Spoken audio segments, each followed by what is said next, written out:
Do not adjust your screens. This is the High Stakes Fantasy Football Show on the Better Sports Network on a special Monday edition here, 7:01 in the p.m. So glad to bring it to you tonight. I am going to be gone next week, and I don't want to shortchange you on shows for all the FFPC players watching, which is why we're doing this bonus show tonight.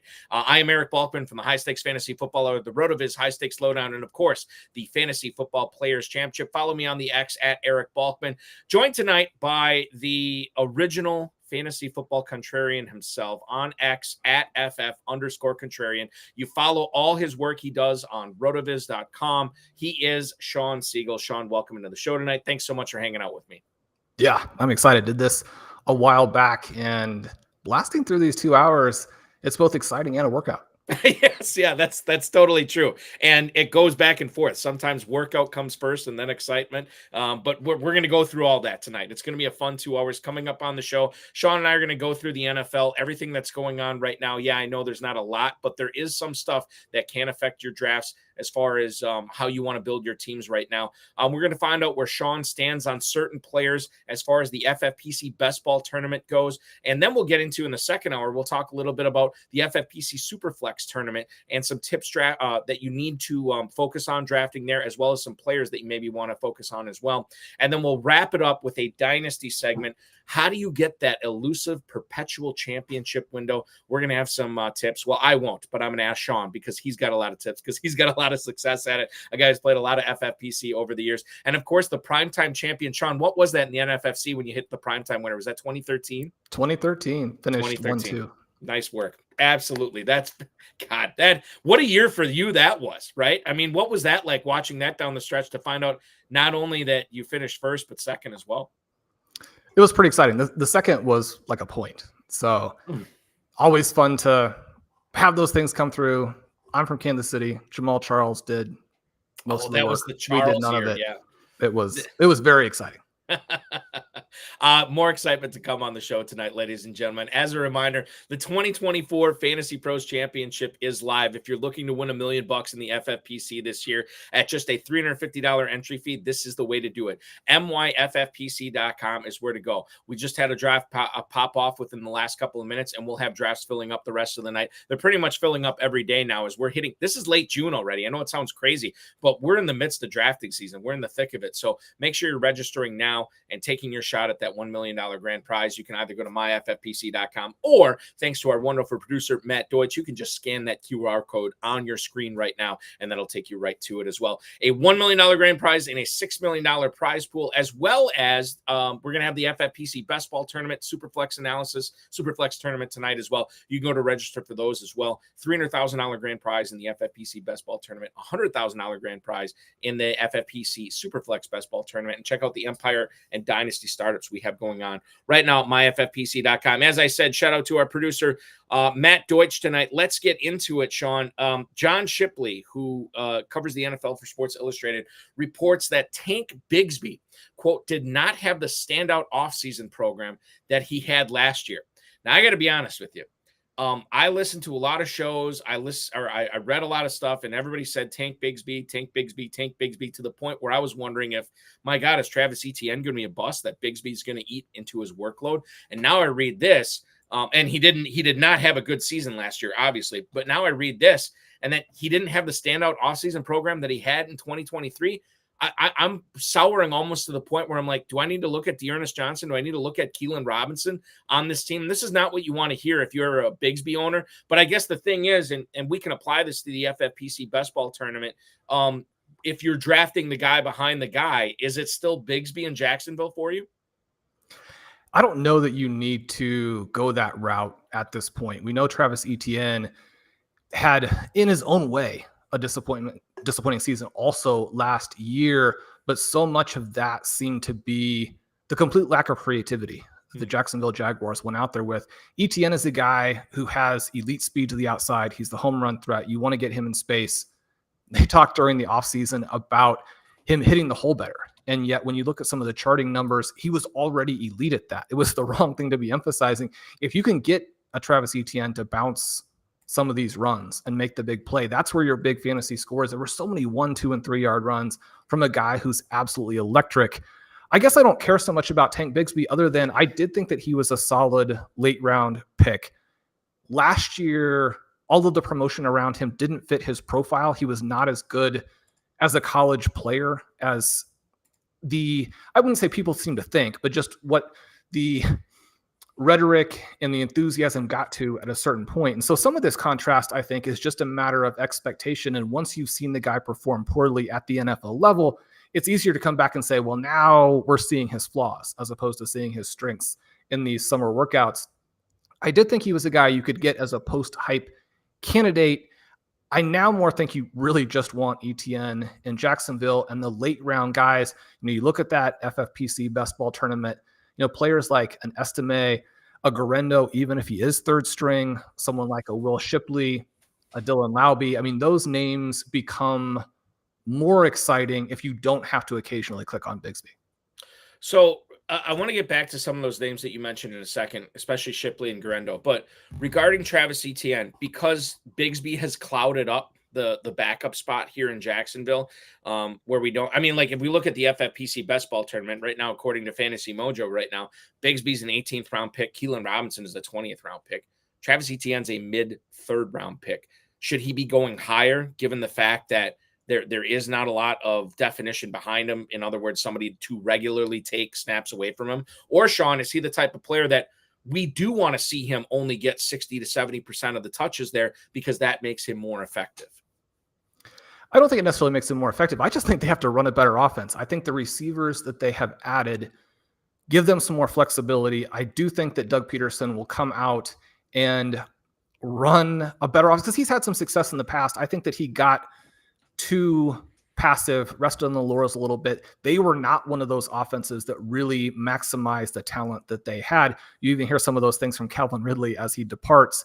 I think that they'll be better. When you look at the prices right now, I think that he is in the right spot in that you have this little gap after Achane and Williams. I think there is a tiny tier break there. I think he should be going well ahead of Pacheco. That's where he is. The difficult part is he's in this range where you get Waddle, Ayuk, Malik Neighbors, Deebo Samuel, coming off of a season where the play calling and the scheme was so poor.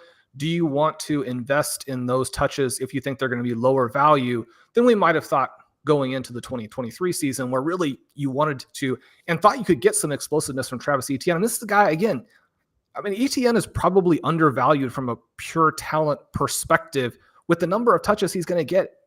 He should be more expensive, but it's hard to do after you watched last season. This was one of the greatest college football players of all time and an unreal athlete, but last year was just so disappointing. Yeah.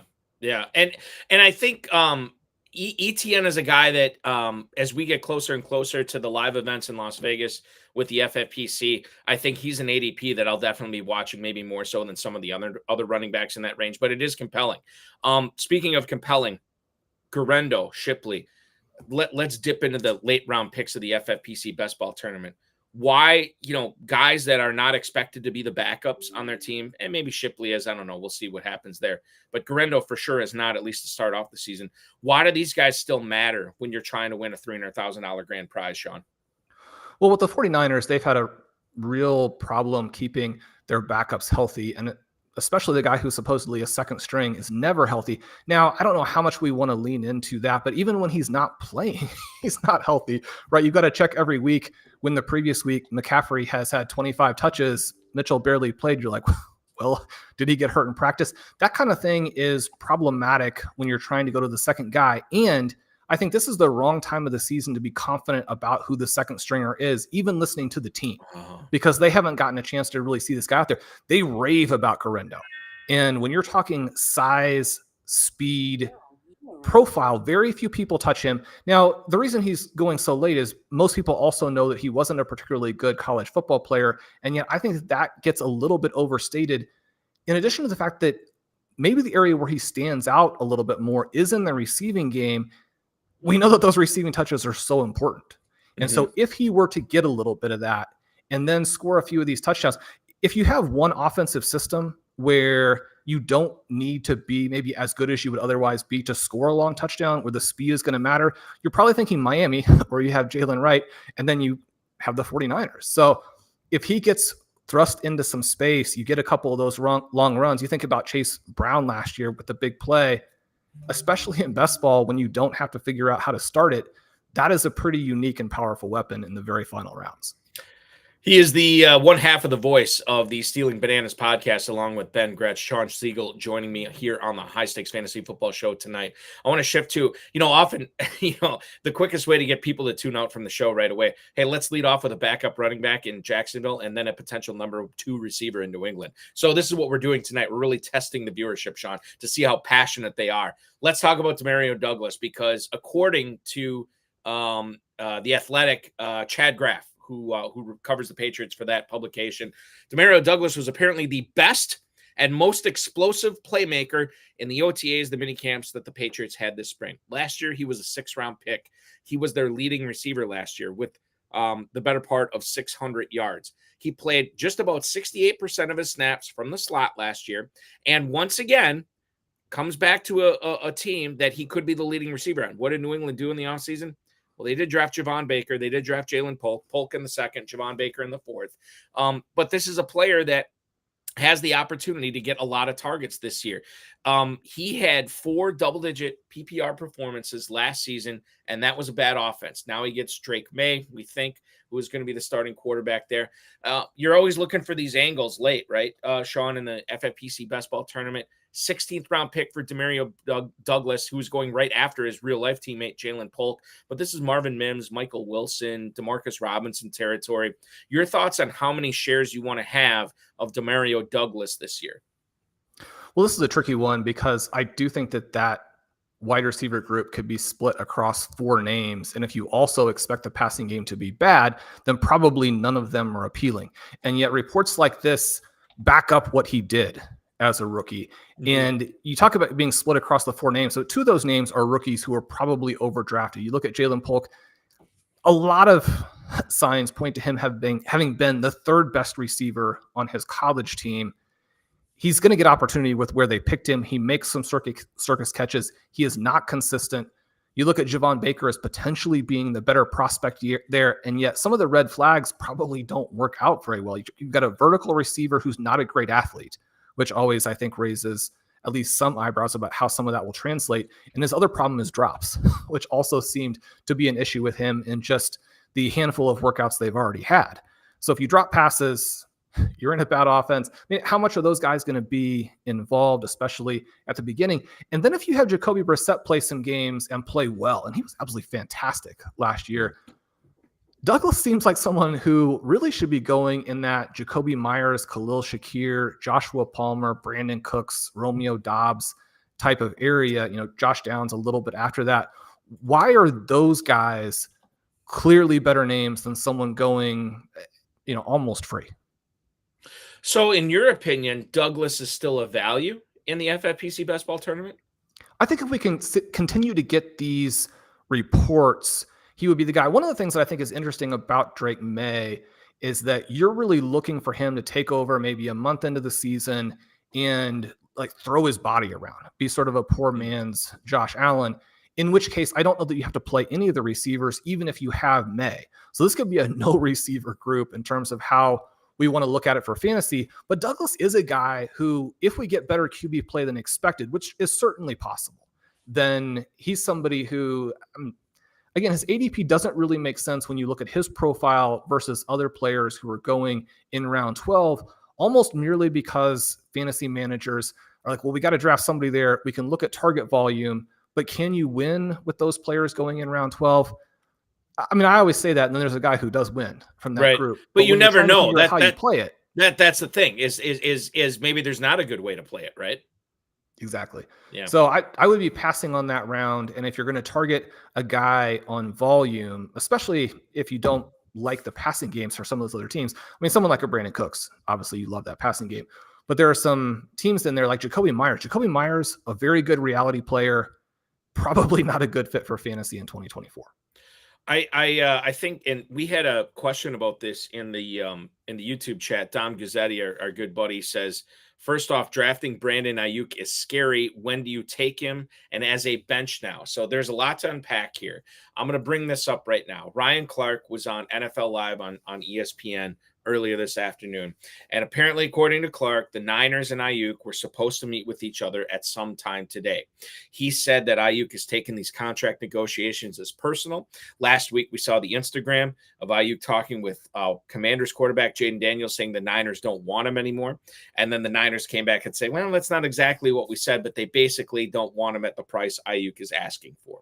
Right now, he can earn about $14 million if he plays under the franchise tag for 2024. This is a player who caught 75 passes for 1,300 plus yards last year, got in the end zone 7 times. If he gets traded, I'm assuming that team that would trade for him would be more than willing to not only feature him in the offense, Shawn, but they'd give him that big lucrative deal. According to Ryan Clark, Ayuk wants to remain with the Niners, but bear in mind, the Niners just soaked a first-round draft pick into Ricky Pearsall, the wide receiver out of Florida, so they obviously value him. This could be a year where the Niners just put all these weapons on the field for Purdy, Pearsall, Ayuk, Samuel, Kittle, McCaffrey, all those guys, and just make another run for it and try to topple the Chiefs or whoever represents the AFC this year, and then figure out Ayuk next year. However, if they do trade him, which I still think there's a non-zero chance of doing it, all of a sudden Pearsall becomes very valuable.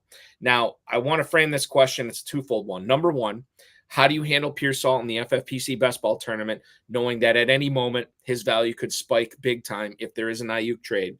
And then number two, as Dom Gazzetti is pointing out, how do we handle Brandon Ayuk, given everything that's going on with him right now with the potential trade and potential new team? How do we handle that when we're drafting, trying to win $300K?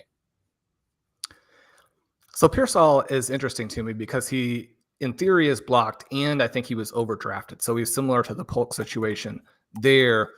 I love the Jacob Cowing pick, who's someone who in his past has both vertical ability and he has the underneath ability. He's excellent with the ball in his hands. Not a, headline type of play, and yet somebody who gives the 49ers even more optionality. So what they've done is created an incredible amount of leverage for themselves in working through this. The leverage that they have probably does increase the risk that you're going to miss some time for Ayuk. And you probably want to be aware of that. One of the things that I've kind of worked through recently is that, Debo still outscored him last year, despite some of the crazy splits in usage. You look at the target depth and how that kind of washes back into yards per target and some of the yards per route elements for Ayuk. And yet Samuel's ability with the ball in his hands, both when he's a receiver and just as a runner, create this incredible scoring profile. So I think they should be on Samuel ahead of Ayuk, even if these other elements weren't there. And so I lean that way a little bit. It's funny because Zachary Kruger and I are currently drafting a SuperFlex team, and I made him kind of wait until we got beyond ADP. We're there like a round and a half beyond where he goes, like 18th round, SuperFlex. We went ahead and pulled the trigger on Pearsall. Once you're in that range, obviously, you would expect anything that happens to really, really work for you. I think it's hard here. One of the historical elements with this 49ers passing attack is that despite the lack of passing volume, they support a lot of receivers at a high level. And so even if so much of it is on efficiency, we know they have the players, we know they have the coaching staff, we now know, more clearly that they have a QB who can get it done. I guess I'm more skeptical that someone filling in would be able to do it because Brandon Ayuk is fantastic, right? That's the reason that he feels like he has the leverage. They don't want to let that go as they try and make another run. They've been so close to the Chiefs a couple times. I guess I think that he plays for the 49ers and plays well, and Pearsall doesn't really do much this season. But as you're building your teams out, you certainly want to be aware of the other scenarios. How do you handle Ayuk? So this isn't just an Ayuk question. This is sort of like a wide scoping question because we often hear players like this, Shawn, at this time of year. They want a new deal. They don't want to play on the team. Do you often find that players like that have been good buys in the long run when you look back on it, or has it just had a negligible, insignificant effect? I think when you get them knocked down a tier, then there is some real potential. You obviously have that risk because I didn't think there was any chance that we would get from Le'Veon Bell what ended up happening. Right. And so you want to be aware of that, especially when the price is very high. I don't see right now across the various leagues a situation where you're getting any type of real value on Ayuk. I mentioned that the 49ers have been able to support these guys along with a George Kittle.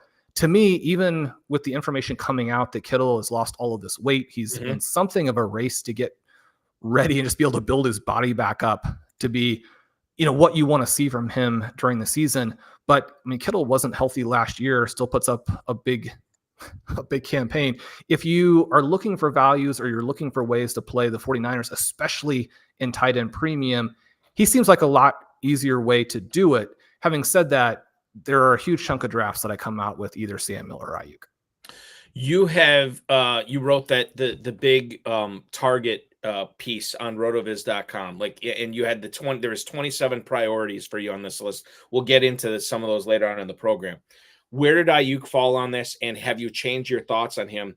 Right now, Brandon Ayuk, wide receiver 15 at the 306. Does that represent a priority for you? Is he a target? Is he an emergency type? How do you handle him, where he's going at the moment if you're drafting in the FFPC Best Ball Tournament tonight? Yeah, tonight I don't think that you need to rush out and get that price. We just talked about ETN. You can pull the trigger there. I think you can go with Kyle Pitts. Getting the value, if you want to call it that, on Malik Neighbors in this format, I think is a fun way to play it. Or just take Deebo Samuel. Again, he's the guy I have ranked higher. And so even though I tend to play it where if I'm at a spot where both are available, then you would take the guy with the higher ADP just because you don't always have that chance. You'll end up with skewed exposures if you don't work through that. We are in a little bit of a window where even if you want to push that on Ayuk, I think you can do it.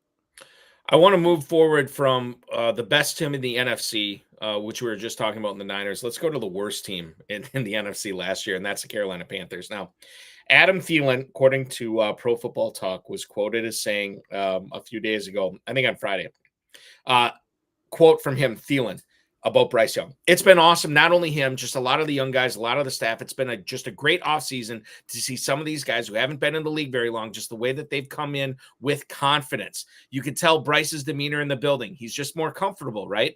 And you don't realize it when you start getting to be a veteran guy because you forget about those times. A lot of the people who've been covering the Panthers, Shawn, have been very emphatic about how much better Bryce Young looks this year. We look at what Dan Morgan, the first-year GM of the Panthers, did in bringing in Deontay Johnson and Jatavian Sanders and Jonathan Brooks and Xavier Legette, all these different playmakers, something that they didn't really do for him last year. He had the second worst adjusted EPA per dropback in 2023. And obviously you'd like to think that along with the return of Adam Thielen, Bryce Young can't help but be better this year. My question to you is, when you look at that Carolina Panthers offense and you think about drafting him in a SuperFlex league or maybe even the FFPC Best Ball Tournament, quarterback 25 right now, is this the time? Is the iron hot on Bryce Young right now where it's only going to go up? Is now the time to be getting him, or are you still a little bit cautious when it comes to be drafting him? And that, quite frankly, the rest of the Carolina pass catchers as well. Yeah, I don't think that you have to rush out and draft Young. I think what it allows you to do is to be more comfortable when you're clicking on Deontay, on Xavier Legette, on Jatavian Sanders late. I think that as we look through it, one of the things, Dave Cabin has great QB research that he has on the site each season and in the RotoViz rookie guide. He was very insistent that CJ Stroud was going to be the guy. And so after you have some of these things happen in retrospect, and certainly the Carolina Panthers regret what they did, it's easy to think that these guys were separated by a massive amount in terms of what they were as prospects, when the reality is probably that Stroud was a slightly better prospect. And then you have one guy hit, a 98th percentile outcome and one a 2%, and now they look completely different. But Young, had enough encouraging elements to his collegiate career that when you come back out and say, okay, he looks a lot better, there's some reason to think it's not completely made up, teammate speak, coach speak, all of those types of things. But we do want to understand that this is a guy who was playing at a Will Levis level, at a Zach Wilson level last season. So when you get better from that, you could still be bad.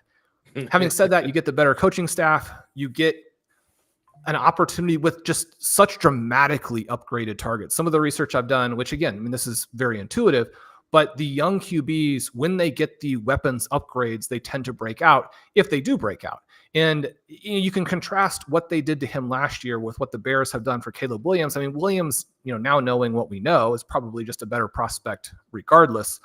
But him being put into this better situation in 2024 should help him, but then that should filter down to his weapons, which are really pretty reasonably priced. Do you have any favorites on Carolina? I mean, take Bryce Young out of the equation, but when you've been drafting best ball teams this year, Shawn, do you have any favorite Panthers players? Well, for a while I had the rookie receiver there, with them having, made a statement with that pick, ranked, about a round ahead of ADP. And I've kind of worked through that, and I don't want to get a large exposure to him, more just around the market. But I think that the potential for an explosion is there, even with how raw he is. The athleticism is off the charts. Deontay Johnson, his price based on what he has done. And one of the things last year, even with how horrible the Pittsburgh passing game was, you got some better depth on his targets, and within context especially, he did a nice job. He's somebody who can probably reemerge out of this multi-year situation where the quarterback play for the Steelers was apocalyptic, right? And so he's a guy I think you should target. And then specifically because of price, Jatavian Sanders, one of these guys who's getting massively knocked because his pro day. I mean, I don't know why you go do that pro day. It was, he tested like a very clearly undrafted player and maybe not even a priority UDFA when he didn't have to do that. He was that good as a college player. And the other thing, just to talk about the pro day, because I was underwhelmed too. And I was like, well, he had to be sick or he had to be dealing with some sort of soft tissue injury. I didn't see any reports about that. If I'm his agent, I'm putting that out, right? Like, just regardless, like of whether he was actually dealing with it or not. I didn't see that, which I think it caused him to drop in FFPC rookie drafts. I mean, you were in a ton of FFPC rookie drafts this year. You probably saw the same thing, right? Well, I mean, every draft, I felt like he was the best value once you got kind of into the middle of round 2. And still, I mean, I do a lot of these with co-managers because it's so much fun to execute it that way. I could not talk people into him because people know, like, the athleticism is a huge factor in how these tight ends specifically translate to the NFL. You go out and test like that, people do not want you. And, but that's despite the fact that when you contrast him to those Texas receivers, a lot of the numbers are very, very encouraging. And I mean, those receivers have off the charts athleticism. So within that context of that same offense, he was very, very good. The thing that I saw, which I think is sort of humorous as it gets to your note, what I read as quotes from him, and again, I wouldn't put any emphasis on this, but he was claiming that he just was so amped up that it kind of sapped, which will happen to people. But I don't know if you can put out publicly that you underperformed athletically because you were excited. Like, that's a hard one to sell too. Yeah. Like, the reason I sucked is because I was just so excited to be out there. I don't know if that's going to fly in the NFL. But it's as the kids say, it's one way to do it. We just talked about the Patriots with DeMario Douglas a little bit ago. Let's go back to New England here because there's a big contract extension with Ramondre Stevenson earlier last week. Now, or late last week, I should say. 4 years, $36 million. He is going to be 26 years old, and now he's under contract through the 2028 season, excuse me. He is going to be, he's rushed for just over 2,200 yards and 14 touchdowns in the last 3 seasons with the Patriots. He's caught 121 balls for a shade under 800 yards as well. Now, last season, 4.4 yards per touch. That was the worst it's been in his tenure in the NFL. But Mac Jones is no longer the quarterback there, right? You're going to have Drake Maye, or as you alluded before, Jacoby Brissett potentially as well. Alex Van Pelt's the new OC there. $17 million guaranteed, $8 million signing bonus, $12 million in incentives.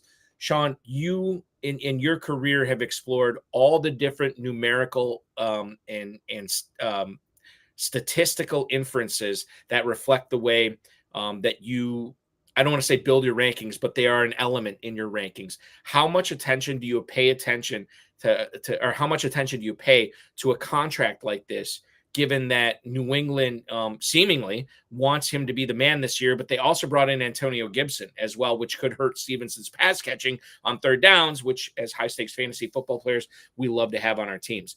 Ramondre Stevenson, running back 19, the end of the 6th round in the FFPC best ball tournament. It's after Aaron Jones, but it's before DeAndre Swift. Has this contract changed the way you think about Stevenson in best ball tournaments for 2024? And Colin and I kind of went into some more detail on this for, I believe, the Wednesday show on Overtime. It is interesting. I think that he's fairly priced. He was a guy I liked last year because not only were the raw numbers, but the peripherals for him were so impressive from those first several seasons that you mentioned. And when you get a guy of that size who's such a good receiving back, I mean, you're getting to the edge of like the Le'Veon Bell, David Johnson kind of peak season potential. Obviously, that would be the high outcome. Instead, we get, a catastrophic outcome. The thing that I would note is there still was a big split between where he was and where Ezekiel Elliott was.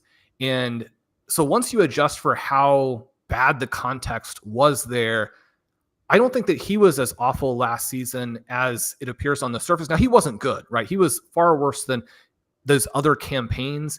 And yet, I think when you adjust for context, you don't necessarily immediately put him into that kind of dead zone back type of player to where it's only going to be whatever the offense gives you. I mean, Joe Mixon is a pretty good example of a guy like that. Josh Jacobs, even kind of a guy who's like that, where they're going to give you what the offense provides. And for Joe Mixon, because he's played for the Cincinnati Bengals and now with the Houston Texans, you're like, well, the offense provides a lot. And so you are going to work there. I think the flip side with Stevenson is if he has a dead zone profile and he plays for the New England Patriots, then you really wouldn't want him at almost any price. I think that he's closer to still being that star caliber guy. For me, he's priced exactly right in that he should be going after Kenneth Walker and Aaron Jones. He should be going right before DeAndre Swift and David Montgomery. So from a share standpoint, you're not going out of your way to target this guy. You're not going out of your way to fade this guy. But if he does represent a value, then you're hopping on him, right? Yeah, so if you get your team set to where a running back makes sense, he's also one of these guys where, I mean, it may seem weird and just like very obvious to say, but there is this cohort of players where you are really keeping track of when they drop. Because when they drop, say, 2/3 of a round, they become a really good pick. I mean, he's currently going right before Jayden Reed and Xavier Worthy. I would have a really hard time pulling the trigger there. He falls in the middle of round 7. Maybe Ladd McConkey is gone, and your next receiver picks are Christian Watson, Deontay Johnson, DeAndre Hopkins. There are certainly ways that those guys can work. But at that point, I think you're thinking Ramondre could be the guy. And the other thing about it with the contract, it I think does give us a little bit more of a window into what they're thinking with Antonio Gibson. Gibson is one of these guys who's always sort of discussed as a receiving back because of the receiving background that he has going back to college. And yet when he was dynamic for Washington, it was really based on what was probably fluky and kind of a sequencing type of element, but he scored a lot of short touchdowns. Going in his rookie season. It wasn't really the receiving element, which he consistently lost with the Commanders to other types of players. I guess now that we have the contract, it's even easier to tell yourself the story where Stevenson actually is more or less the guy and Gibson is almost exclusively a contingent play that requires Stevenson to get hurt. It's interesting with Gibson too, because I think he still has value in a best ball tournament because I think he could pay off there for sure. But in regards to with Stevenson, I want to. Well, there's two questions I want to ask, and they're both unfair. But that's what I do on the show. I ask my guests unfair questions. You mentioned 2/3 of a round for a player who drops like Stevenson could, right? Is that an all-encompassing number, 8 picks or what have you, that you look for when players drop? Is that a statistically significant number of picks that they fall in drafts where you start looking at like, oh, okay, now I have to start, thinking about adding more shares of this guy? Or is it such an individualized thing, Shawn, that it's difficult to put a numerical value on it? Yeah, it's going to be tough, but I think that if he is the top player available at ADP, but it's basically just ADP, I'm going to be looking at who's the guy I have ranked the highest, who's the player who makes the most sense structurally. You still want that guy. Right. One of the things that was fun about doing the priority targets exercise is that there are really quite a few categories. You have the priority targets, the players where it's sort of win falls. And so these are the guys kind of in that Stevenson group where when they fall that sort of 2/3 of a round range, I want to scoop them up because I do want exposure. They're the players that I'm more or less fading completely. And then the guys who are very scenario based where something else in the draft kind of determines whether or not you would pick them. But when you get those categories, you can start to think through how you want to approach the individual players in drafts and how you can get ADP value on the people that you like, but you think there are concerns or there are structural concerns. So one of the things you mentioned about the 2/3 of a round, it really depends on where the tier breaks are. And you're usually looking for that guy to drop below a tier break, and then you would get them. And it makes perfect sense. And I think that you have to contextualize everything, especially with how your team looks. This is not the first or the second round. We're talking about Ramondre Stevenson here going in, whatever we said before. He is going in. It's at 6-7 turn, right? So your team could look radically different. And it's all about building your teams. Who was I just listening to the other day talking about, this goes back to and Shawn, I don't know if you ever played fantasy basketball, but there are certain leagues out there that are like 30-team leagues, right? And it's rotisserie style where, you got to fill up the categories or whatever, but your first round pick could really be, it changes the way the rest of your draft goes, right? Because of how statistically significant that pitch. Oh, I know who it was. Peter Overs that was talking about this. And he said, when you're playing best ball, you need to have quantity, you need to have quality, but you cannot have both at the same position, right? And so Stevenson could be quantity, he could be quality this year, but it all depends upon how your first 5 picks went. And how you're building your team to try to win that $300K for sure. I want to step out and take a quick break. When we come back, let's continue our conversation with Shawn Siegele from Stealing Bananas podcast, RotoViz, everything that he's doing. Let's talk about where he stands on certain players like Bucky Irving, players like Blake Corum. Let's get into Jaylen Warren, Dalton Kincaid, and we'll lead things off with where Shawn Siegele stands on Chris Olave in the FFPC Best Ball Tournament. This is the High Stakes Fantasy Football Show on the Better Sports Network. Don't go anywhere. We'll be right back after this. Is Dynasty. And the place to play is myffpc.com. Go to myffpc, use promo code COOP. They'll give you $25 when you deposit $35 or more. Now is the time to get in there and get set up with a startup draft. Now is the time, now that the rookies and everyone are set, because you can go in and you can start the draft and, you draft your Justin Jeffersons and Jamar Chases. And now that we know where the rookies are and where they're landing, you get going on that. So you want to try and set a startup draft for this week coming up if you're not involved yet. So go get involved. Use the QR code here or use the promo code that's in the link in the description here and get yourself going on Dynasty so you can really enjoy these players and draft the players you believe in. If you like Michael Penix Jr., you got to play Dynasty because you got to wait for him, but the payoff is big. And same with like Pearsall and Jackson Smith and Jigba and all these guys. Get in and do that. And I'll tell you what, the orphan leagues over there that we've been talking about, those all got bought up. They're actually all sold. People from this show I know took over a bunch of them. So right now, startups is the way to go. That's the way to rock and roll. It is startup season. Startup season and rookie draft season. That's what's up. Get set up at myffpc.com. Use promo code COOP. They'll give you $25 when you deposit $35 or more and give you a leg up. No dealing with chasing around your friends and making them pay dues and having your buddy be like, oh, dude, I got to quit the league because I got a dog and I can't pay attention no more and I don't want to do trades. Forget all that. You can play online, MyFFPC, high stakes, low stakes, whatever you want to do with experts. And if somebody leaves the league, it goes in that orphan pool and somebody picks it up. The league has never been disbanded on FFPC.com. That's directly from Eric Balkman over there has told me that. So that's what's up. Get set up.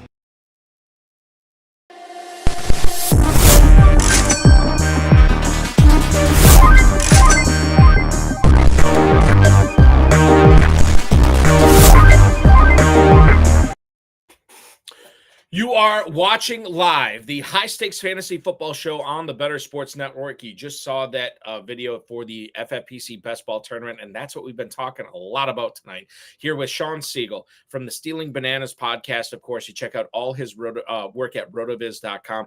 Follow him on the X at FF_Contrarian. Shawn, I meant to bring this up at the top of the show. I forgot. I think this is the 10-year anniversary of the massive contrarian piece that you wrote that not only helped you win the NFFC primetime, but really, in my opinion, and this is not, I'm not just trying to, pump you up because you're the guest tonight. It really changed the way a lot of high stakes fantasy football players drafted teams. Are we coming up on 10-year, that landmark piece you did for RotoViz? Yeah, I think it came out in the fall, sort of in season of 2013. Okay. And I was looking at some of the teams that were drafted, and the teams that finished 1-2 weren't the two highest teams, or weren't the highest regular scoring team from kind of that portfolio. It was a 0 RB team. I believe Calvin Johnson, Jimmy Graham, those are the days for those guys. Right. And it's interesting to look through. One of the things that is so fantastic about the FFPC contest is that you have the 2-2-2. So you have 2 running back, 2 wide receiver, 2 flex. It allows for some other different types of things, and it doesn't force you into 0 RB in the same way that a lot of other contests may. But, it has been gratifying that, as we've kind of navigated through the decades since, more and more evidence does come out all the time, that, including a great article we just had from Jake Bose on RotoViz, looking at basically 0 RB, but very wide receiver heavy early, and what that does for you in best ball leagues. I would encourage everybody to check out rotoviz.com to not only check out that piece, but everything Shawn and all the guys over there are working on is a fantastic website. It is one of the more data-driven websites you'll ever see, but everybody who is creating the data there, it does a great job of parsing it so you understand the data as well, which is everything we're looking for, right? And trying to win, $1 million in the Fantasy Pros Championship, the FFPC main event, $300K in the FFPC Best Ball Tournament, so on and so forth. Mile High Luke is in the YouTube chat right now, and he wants to ask a Chicago Bears question here. If we look at the FFPC Best Ball Tournament ADP on Chicago running backs, Khalil Herbert and Roshan Johnson, they're not, I wouldn't say, me personally, Shawn, I'm not super high on either one of these guys. I'd like to have shares of both. But right now, the way they're being drafted in the FFPC Best Ball Tournament is Johnson at the 1507, Khalil Herbert at the 1607. I heard rumblings earlier in the offseason that Herbert might not make the team, which I think is still a possibility, but I haven't heard as much lately about that. Is it as simple as when you're drafting teams, you want to be even up on these guys? Or do you like one or the other? Or is it kind of a non-starter for you? Well, Herbert, whether you look at things like yards per carry or evasion rate, yards over expected, what have you, not last year, but previous to that, had been one of the most explosive backs in the NFL. Last year was sort of a weird situation for the Chicago running backs, and Roshan didn't play particularly well last year either. We're in kind of a weird range of the offseason where I think it's tricky and dangerous to project guys off of their rosters and onto other rosters. But there is an NFL team out there that has Super Bowl aspirations and doesn't have a running back. And so you could certainly see a player, move in that direction in one way, shape, or form. Roshan, I think, is a little bit different in that he's a pretty narrow play. A lot has to happen anytime that you're in a situation where the starter probably has to get hurt or play really poorly. I've liked DeAndre Swift, but that contract did, I think, raise some eyebrows because last season was disappointing when you give him the Philadelphia context and what he was able to do with it, especially over the second half of the year. He struggled. So just actually playing his way out of the starting lineup isn't impossible, but it's pretty unlikely. So you need an injury and then you have a committee. Do you want that? But the flip side with Johnson is that he's kind of this high value touch player where he's a good receiver. You could use him around the goal line. In a committee, if he gets all the high value touches, maybe you score quite a bit. And so I do filter them in for some different reasons, especially at the price. Let's get into the FFPC Best Ball Tournament edition of Where Do You Stand On? And Shawn, the guy I'll lead it off with, and I think we'll go in order of ADP as much as we can here because I think that's what makes it most compelling. I'm going to lead things off with Chris Olave, who is being drafted as the wide receiver 11. He's just behind Marvin Harrison Jr. and Drake London. He's just ahead of Devontae Adams and Nico Collins. Where do you stand in the FFPC Best Ball Tournament? Chris Olave at the 208. This would be a foundational piece. Is he a fade? Is he a target? How do you feel about him? I like Olave there. There are some very mild limitations to his game. He's not going to be as dynamic with the ball in his hands as, say, a CeeDee Lamb, but he's one of these guys who has an elite weighted targets per route run. And that's a stat you can find on our Stealing Signals tool, which obviously is branded after and gives you the stats that Ben Gretsch does in his fantastic Stealing Signals newsletter. One of the things that's kind of fun, we use Sports Info Solutions for our data provider. So it gives you a little bit of a different angle than maybe the data that people have from some other sources there. But when you have that elite weighted targets per route, you've got this potential to really break out. And again, I don't think that he can be CeeDee Lamb, but when you're looking at some of the things that he's already done, and one of the things with Lamb, one of the reasons why he was valued at the 1-2 turn last year and becomes this tournament crushing piece is because even though he was very good as a young player, we are now conditioned to want everybody to be Justin Jefferson, Jamar Chase. Yeah. We think that Marvin Harrison and Malik Neighbors are going to somehow be like mid wide receiver ones as rookies, or at least that they have that in their range of outcomes, or else their prices don't make any sense. Olave, after disappointing a little bit, he is kind of the guy who I think as people get away from the season, they break down the numbers, they think through the situation there, that he's sort of this very mild riser, but he is kind of locked in to that general price due to how high it is and who the other players are. I don't think he can be CeeDee Lamb, but to see a big leap here, especially with the complete and total lack of target competition, right? If they're going to be successful, he has to have a massive year. The other element there is just that Derek Carr is not Dak Prescott. And yet Derek Carr, I think, is also better than people realize or want to give him credit for. You also have some structural things there with the dome, where if he plays okay, it'll play up a little bit. I like Chris Olave right there. Yeah, I'm fine with him for sure. He's definitely not a fade, and sometimes I think like I'd have to look back where he was going last year, but I feel like he's slipped in ADP this year compared to where he was going last year, and I don't necessarily see a whole lot of like bad things that would cause me to let him slip that far. So a proven player coming off a less than average or a down year. Yeah, I like Olave too at that spot right there. Shawn, I've had a lot of conversations with a lot of high stakes players over the last month plus about the Buffalo Bills offense and how it's going to be with Stephon Diggs in Houston, right? They bring in Curtis Samuel. They already had Khalil Shakir. Keon Coleman joins the party there as well. James Cook out of the backfield. Now Ray Davis is added to that offense as well. Tight end premium leagues, Dalton Kincaid, you could certainly make a case that he is going to be the guy that you want from Buffalo this year as far as a pass catcher goes. He is going off the board as the 4th tight end behind McBride, behind Kelsey, behind Laporta. But you are still paying the iron price for him, right? At the end of the 2nd round, he goes a slightly ahead of Mark Andrews. I guess the question here is, where do you stand on Dalton Kincaid being the guy in Buffalo who could have a massive season, who would return value at that end of the 2nd round selection? Yeah, so I think that you contextualize it really well right there, where tight end 4, people are going to be pretty comfortable with. You say you can get him after, Travis Kelce and Trey McBride. That's pretty exciting. And yet it's actually just that you still have to pick all of those guys in the 2nd round. And so it doesn't do a lot for you, the fact that he is the tight end 4 as opposed to being the tight end 1. Having said that, he's one of the guys that I want to end up with very large exposure to, because you think about even that contrast with a Travis Kelce. Now, Travis Kelce is so established. He's such a superstar. If you fade him, you are risking embarrassment and getting crushed. And at the same time, the Chiefs now, if you assume a little bit of health and you assume that Rice's situation doesn't end up, costing him most of the year, the Chiefs are absolutely loaded. Whereas Buffalo essentially has nobody, right? They've got a bunch of like wide receiver 4 types of players. And Keon Coleman is interesting because he hasn't necessarily been a target hog or a consistent player, even at the college level. His numbers last year were not good.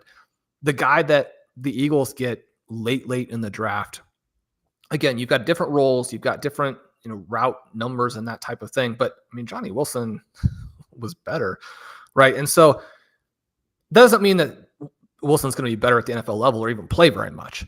But there are a lot of questions about what Buffalo has done to address these holes. And at the same time, I mean, Kincaid averaged 13.8 in the FFPC scoring from week 7 on, and that included some low scores as well.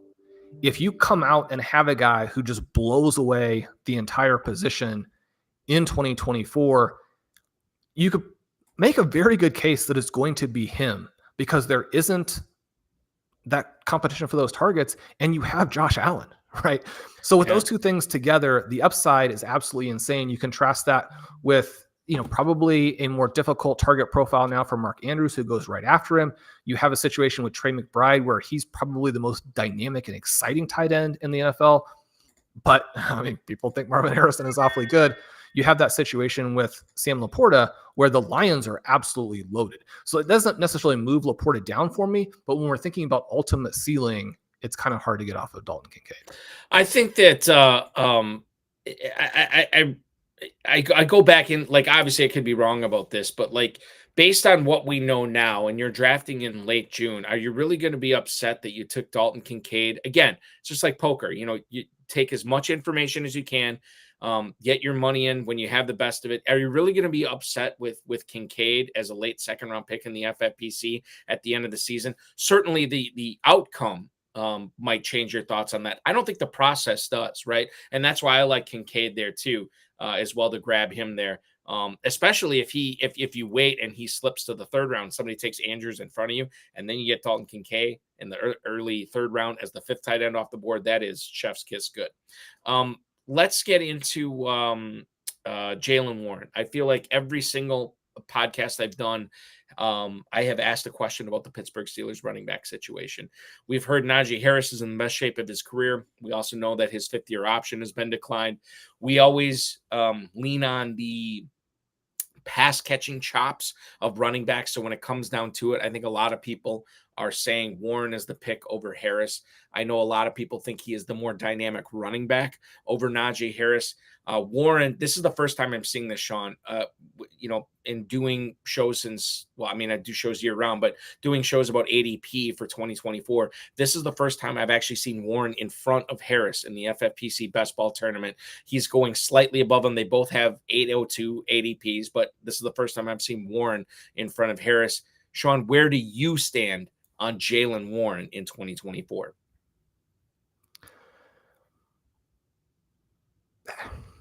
Everybody thinks Warren is better, right? It seems that way, yeah. It's the question of where do you get with the coaches? Because very quietly, Najee Harris actually sort of had the season that his enthusiast wanted last year. When people are like, who's going to be the 2023 Josh Jacobs? A lot of people wanted it to be Harris, and there were good reasons for that, and he kind of did it, but the Steelers were so bad that it wipes a lot of it out. But he also does it in this context that where Jaylen Warren may have been, the 3rd or 4th best running back in the NFL after a Christian McCaffrey, after a Breece Hall. And so if you're that good, where do you really go as Najee Harris? Jaylen Warren was number 1 in evasion rate, which includes forced missed tackles as well as broken tackles. He's number 1 in broken tackle rate. He averaged 5.3 yards per carry in a bad offense. So how do you get Jaylen Warren at those prices when, if anything works about that offense, it will be the running game, and those two guys together will have a very meaningful workload, even if they have to share. And then you look at some of the contingent outcomes with injuries, and you're talking about Jaylen Warren. I mean, if Najee Harris isn't there, Jaylen Warren is a 1-2 turn guy. I mean, he's not only is the offense set up to amplify what he can do, but he's that good. When you talk about if anything works in that offense, it's going to be the running game. Does that mean you're just out on Pickens and Freiermuth and Roman Wilson and Calvin Austin and Russell Wilson and all those guys? I think when you get the price on Freiermuth and you think back to where he was in 2022, he's one of these guys who could kind of do that TJ Hawkinson trajectory where there's some early disappointment, but eventually he gets there. And this isn't a trade situation like when Hawkinson goes to the Vikings and just massively explodes, but you get a very different QB situation, a very different coordinator situation. If it's a good QB or coordinator situation, I don't know that you can make that argument, but sometimes just changing some things around helps. Freiermuth at his price is a bet you can make, because if you're wrong, he's probably still going to score around what ADP is implying. Some of those other players have some more issues. One of the things you have in the show notes that, you know, we didn't get to earlier is this Russell Wilson reporting about how he's so much better. To me, that more or less says that they're in trouble, because you've got a guy who can't play in actual games in Russell Wilson, and then you've got a guy in Justin Fields who evidently can't play in practice. And so you're going to have to wait through the portion of the year where Wilson again demonstrates that the things that made him great in Seattle are no longer there. Then you go to a guy who you didn't think was a good practice player and you don't have confidence in. I mean, that part is tough. I mean, hopefully Wilson just defies my expectations and is good, and that team is fun. Is there something to be said that the Steelers are basically paying Russell Wilson nothing, but yet they traded for Justin Fields in regards to, because I think especially in the SuperFlex best ball tournament, you want to get the Steelers quarterback right. So Wilson v. Fields at this point, for the longest time, I'd have to look it up right now to see how FFPC players are handling it. But for the longest time, Shawn, they were taking Justin Fields over Russell Wilson this year, which kind of caught me off guard. But when you talk about Wilson v. Fields and SuperFlex in the SuperFlex FFPC best ball tournament, do you have an inkling there, or are you just, as you said, kind of just staying away from that situation? Well, you can toggle really easily between the best ball tournament and the SuperFlex tournament on our ADP tools for you guys there, FFPC. And Wilson, late 9, Fields late 11. That is kind of moving in those opposite directions, because we continue to get this drumbeat of reports that Wilson is good and that Fields is not good.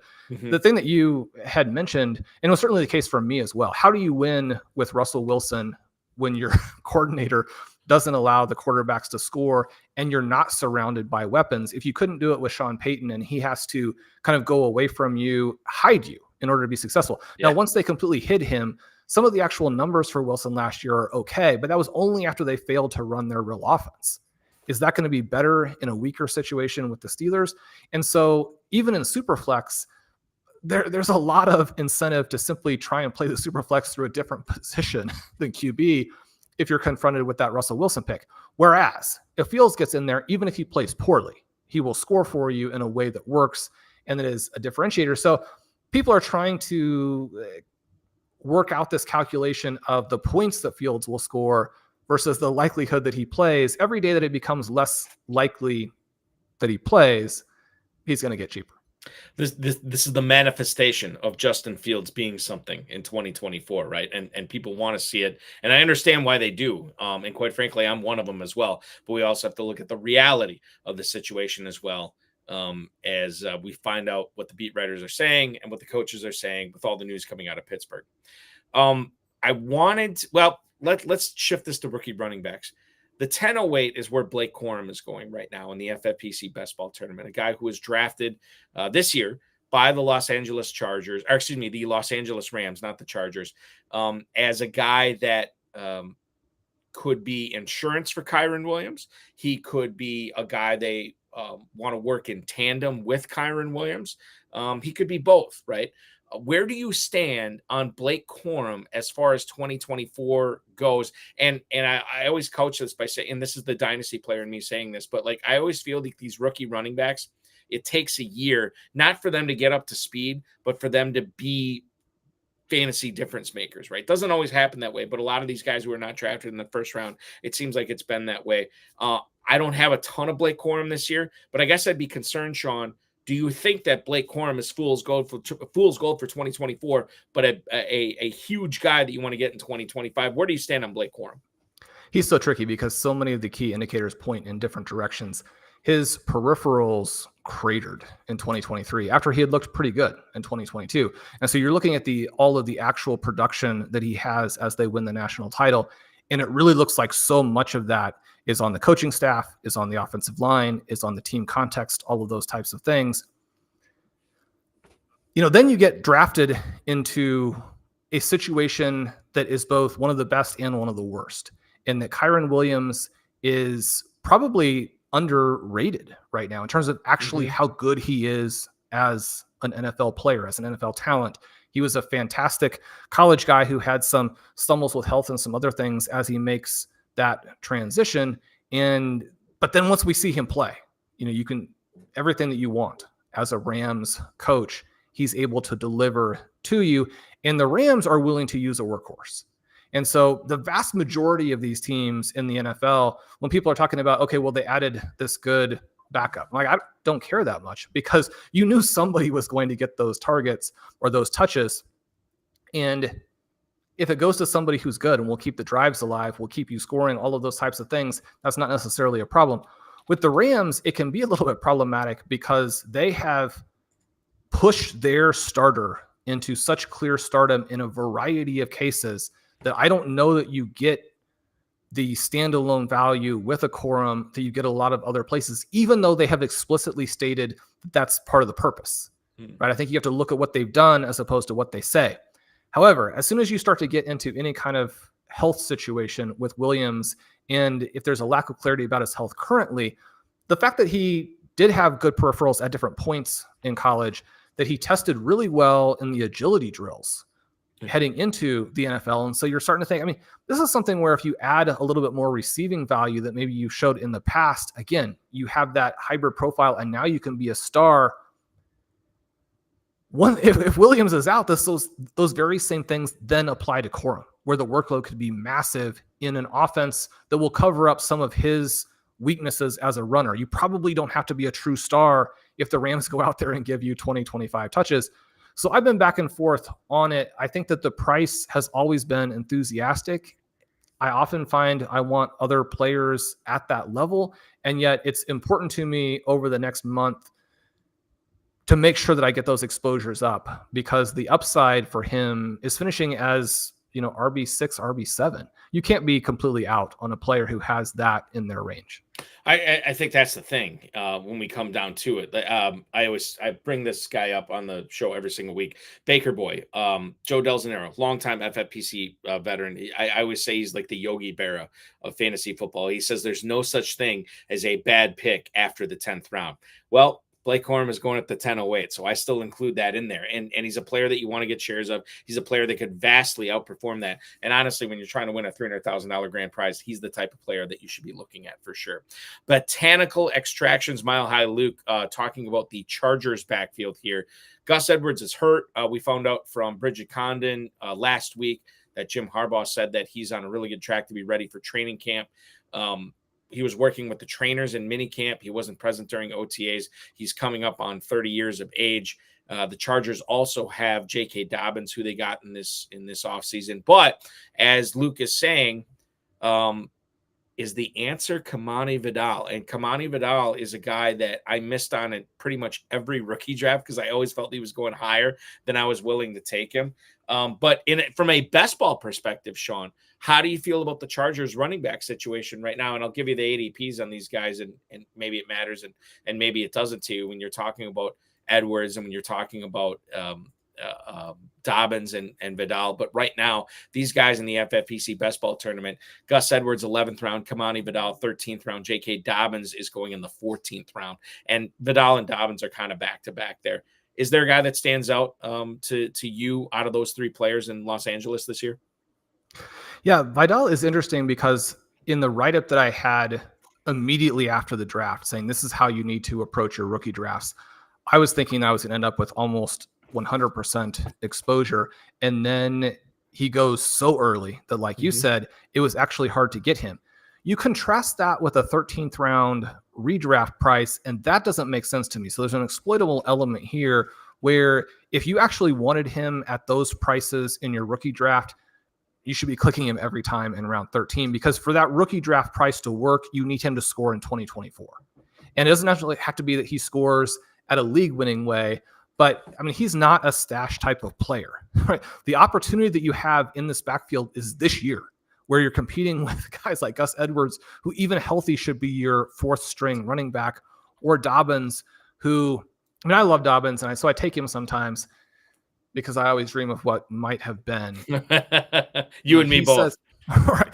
he says he's healthy. The specific injury that Dobbins has had is one where you can be healthy but not explosive. And so if that's the case, how much do you help? Vidal is a guy who had, broke a lot of tackles, forced a lot of missed tackles, and did it on a huge workload. And his size, athleticism profile, the comps that he has, one of them, you pull up the RotoViz prospect workout explorer. That was a mouthful. And you see Javonte Williams, for example. Now, I don't think that he necessarily has the ceiling of a guy like Williams, pre-injury, who was a superstar in college. But I think it offsets some of the concerns that people have about where he was drafted and who he played for in college. Those things, to me, knowing some of the other things about his profile, don't come into play as much. And then again, I think that one of the things that's so much fun about playing Dynasty is it gives you insights into where some of the exploitable prices are across formats and across leagues. What the rookie managers are saying, or I should say the Dynasty managers are saying in rookie drafts, the guys who are tuned into the prospects are saying he's better than what best ball drafters are saying. I think that there's a little bit of an exploitable opportunity there. Yeah, I would agree with that too. I mean, especially when you come off rookie fever, right? All the rookie drafts are ended. You're still used to drafting all these rookie players. They just naturally get pumped up in best ball ADP or redraft ADP or managed leagues ADP. And then you see a difference in Vidal, which doesn't make sense based on where everybody is taking him in rookie drafts. I do think that there is something there that could help you win a significant prize this year for sure. Last question for this segment. So much more we just don't have the time to get to, but I do want to talk about Bucky Irving with you. Running back 55, 14-10 right now. I would say for the majority of draft or leading up to rookie draft, Shawn, I heard a lot of high stakes players saying, good player, kind of like the skill set, don't know how he fares once he gets to the next level. And now he is in the conversation to be backing up Rachaad White in Tampa, maybe even having the inside track on that job. He is coming in as a late 14th round pick. Shawn Siegele, where do you stand on Bucky Irving?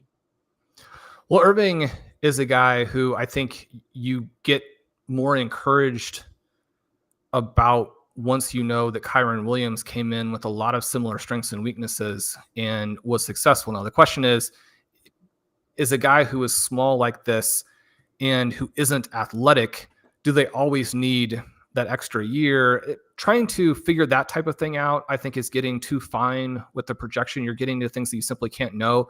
You look at a guy like a Phillip Lindsay, who has those two really early successful seasons. Now, Lindsay is explosive, so that's a difference, but he's a small guy that teams didn't like. You look at Irving, and purely from a reality perspective, I mean, he was the best running back in this class as a college player, right? His evasion rate was higher than the evasion rates for Trey Benson and Blake Corum combined. He's the only guy who in the last 2 years had both 25 broken tackles and 25 forced missed tackles in both campaigns, and he's a good receiving back who does those same things in the receiving game. He's playing behind a back who was fantastic for fantasy football last year, but doesn't have that same track record for making defenders miss, even going back to a college player, despite being big and fast. So he's the opposite from a size speed profile to what we get with Irving. That contrast, I think, will be interesting. But if we want to focus on what a guy actually is on the football field, I think the contrast between Irving and White will stand out to the coaches. They need a little bit better running back performance, especially in the running game. And so, I mean, I think that he's a better chance to be a starter on talent, skill, what have you. That combination without a starting running back injury than almost any of the backups in the NFL. Wow. Okay. So this is a great landing spot for Irving then. I think so. Yeah. I mean, White's somebody where I think you want to give him credit for what he did last season. He had the horrible first month. He fought through that. He is a good receiving back. He can create the big play. You know, you have the speed. He's an athletic guy, but there are some limitations to what he is as a running back that continue to show up.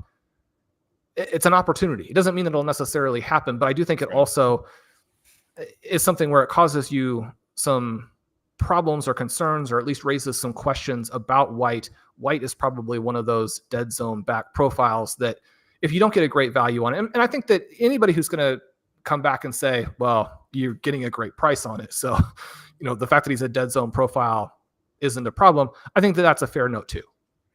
I want to ask you about so many other players here, but we don't have time. And the reason we don't have time is because I think that the next portion of the show is going to be really, really compelling here. SuperFlex tournament drafting tips with the FFPC. We're going to talk about why you need to be contrarian in this tournament. Who better to talk about that than the fantasy football contrarian himself? We'll talk about the ways you can zig when everybody else is zagging, or the way you're zagging when everybody else is zigging. Either way, it's going to all happen, and we'll get into some player analysis. He's Shawn Siegele from the Stealing Bananas podcast, of course, RotoViz.com. I am Eric Balkman. This is the High Stakes Fantasy Football Show on the Better Sports Network. We'll be right back after this.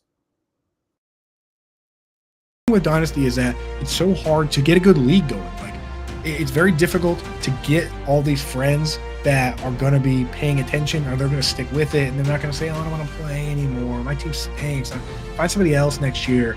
Like, and then you're collecting dues, and then you're getting in arguments, and you're arguing with people on Twitter about dues. Like, we've seen too much of that going on. So it's very difficult. And what happens is you find like 5 or 6 good people that want to play, and then you don't have enough people, and you fill the league with a bunch of weirdos. So what I like doing, honestly, at this stage is, if I'm going to play Dynasty, I want to play on a nice, clean, serious, professional site, and I go to FFPC to play, right? FFPC has never had a league fold. Eric Balkman over there told me that. He's like, if somebody has to leave a league, we just fill it. So your option is you can go and do a startup, and like Jack said in the chat, you start it, and then you go and you figure out who you're going to take from the top down. And if you want to do like a long rebuild, or a long-term team, or if you want to try and win right away and get a bunch of vets, you can do that. Or you can adopt an orphan team, and with that you go out and somebody quit, and that's so much fun, because then you take their team and you have all these guys that you like, but then you have all of these guys that they had that you don't like, and that's actually way more fun, because then you can trade all those guys, and it's so much fun to trade. Like, when I go to orphan teams, I used to say, oh, I'm not going to take this team because all the players,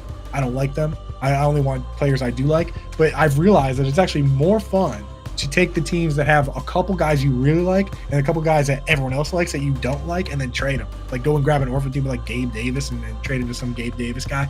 So go do that now. Use you can use the QR code here, or a link in the description, or go to myffpc.com. Just make sure you use promo code COOP when you get set up. They'll give you $25 when you deposit $35 or more. And that's another thing. When you make a league with your friends, Coop isn't giving you $25, right? You have to pay the full dues. This time you get a little discount. So yeah, go over there. And also, for you maniacs out there, they do have high stakes leagues. So these leagues, if you want, you can go big time. I know some of the redraft leagues, we announced on this channel a redraft league that 10K buy-in. I'm not sure the Dynasty ones go that high, but they go into the thousands. So if you want to take this real seriously and get crazy with it, do it. That's the place to do it. myffpc.com, promo code COOP, baby. Go get set up.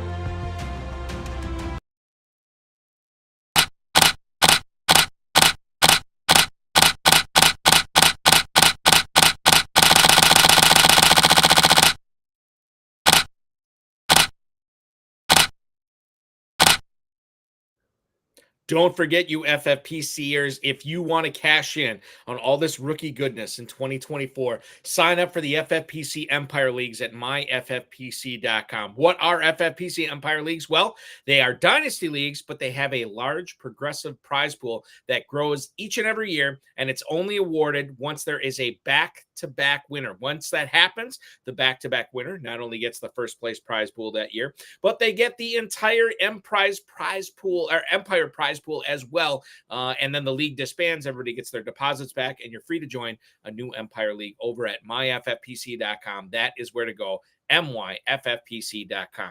I am joined by Shawn Siegele, the fantasy football contrarian from the Stealing Bananas podcast that he does with Ben Gretsch. And of course, what am I forgetting here? RotoViz Overtime with Com Kelly, everything that you're doing at RotoViz. Shawn, what else am I forgetting here? Yeah, you mentioned Peter Overzet earlier in the show. Yep. He and I have the Best Ball Banana Stand pod that you can listen to on his YouTube, or subscribe to us, RotoViz Radio.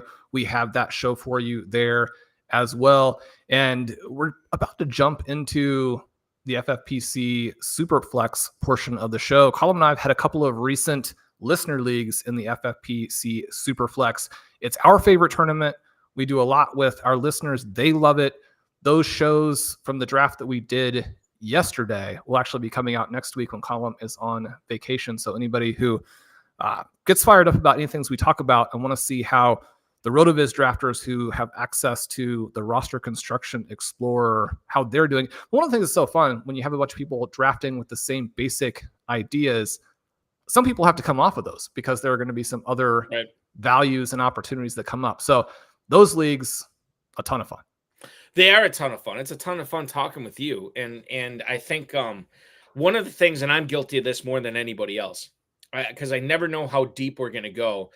With you, I think we can go somewhat deep, and I do have some players I want to talk about and how they figure in to your specific SuperFlex best ball tournament drafts this year, Shawn. But the thing I want to lead off is sort of like a philosophical drafting question. When you talk about trying to win this $100,000 in the FFPC SuperFlex best ball tournament this year, why is being contrarian still important? Why is it still a thing? Why is it still a good way to win when you are doing the opposite over what many of your competitors in the draft are doing? And so you've got to try and divide things into a couple of categories, or at least be clear that when you're taking a contrarian approach, that it's actually the approach that also works. And so that was something that really came into play with Zero RB, that article, how we worked through all of the evidence for that through the years. We now have this situation in SuperFlex tournaments, and especially in the FFPC version, which I absolutely love because it's a true SuperFlex with the full PPR scoring for running back and wide receiver and the 1.5 for tight ends, combined with the very slight mitigation of QB scoring. Having other players in the SuperFlex doesn't necessarily doom your roster, right? So you want to be aware of that.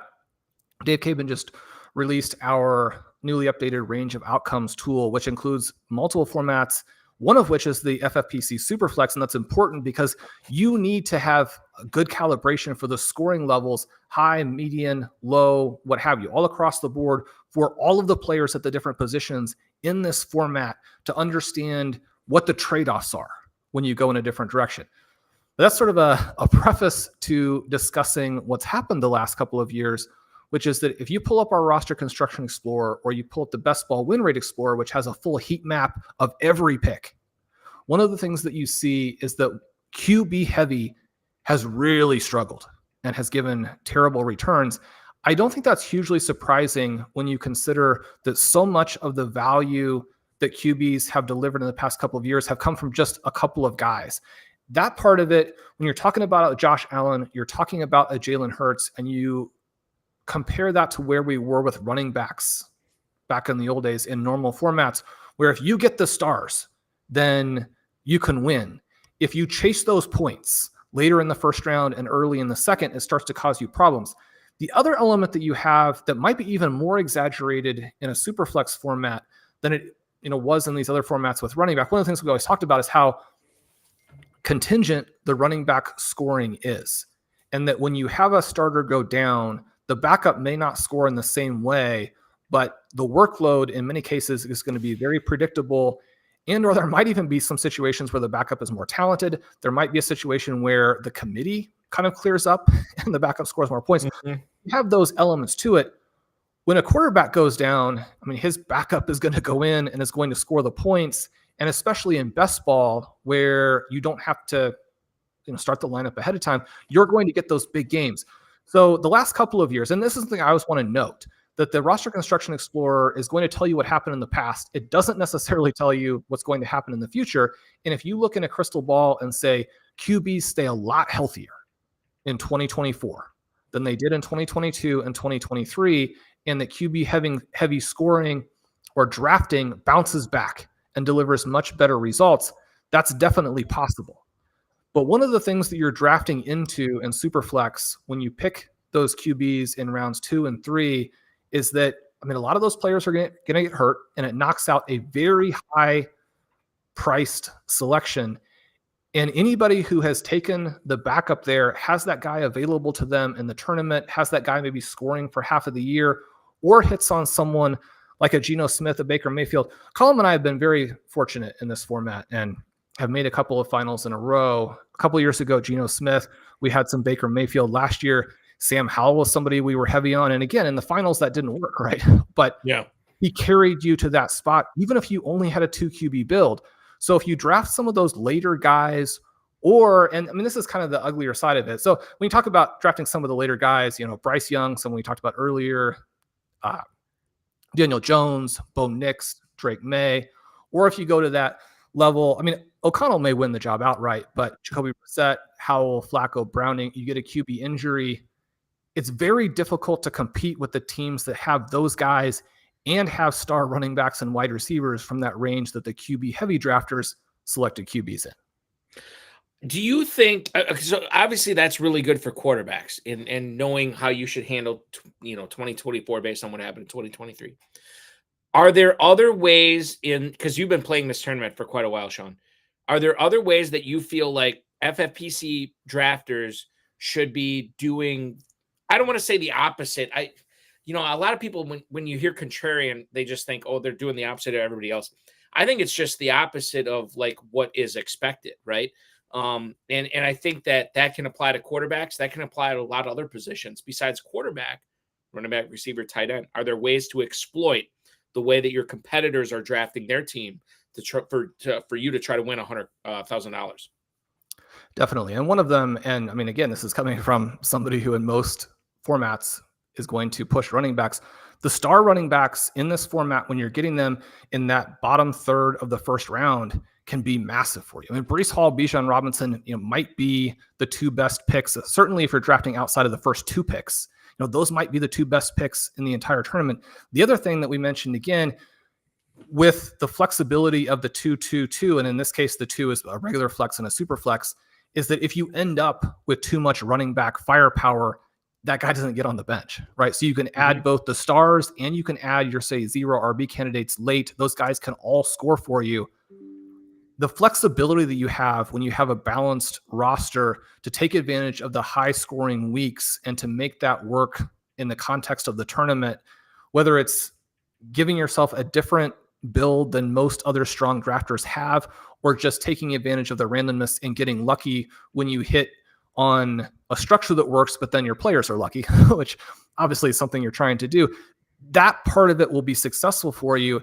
It's also a format where, because a lot of drafters realize the value of the QB is very obvious, and then how running back is more important in this format than it might be in some others, you do get a lot of these star wide receivers pushed down.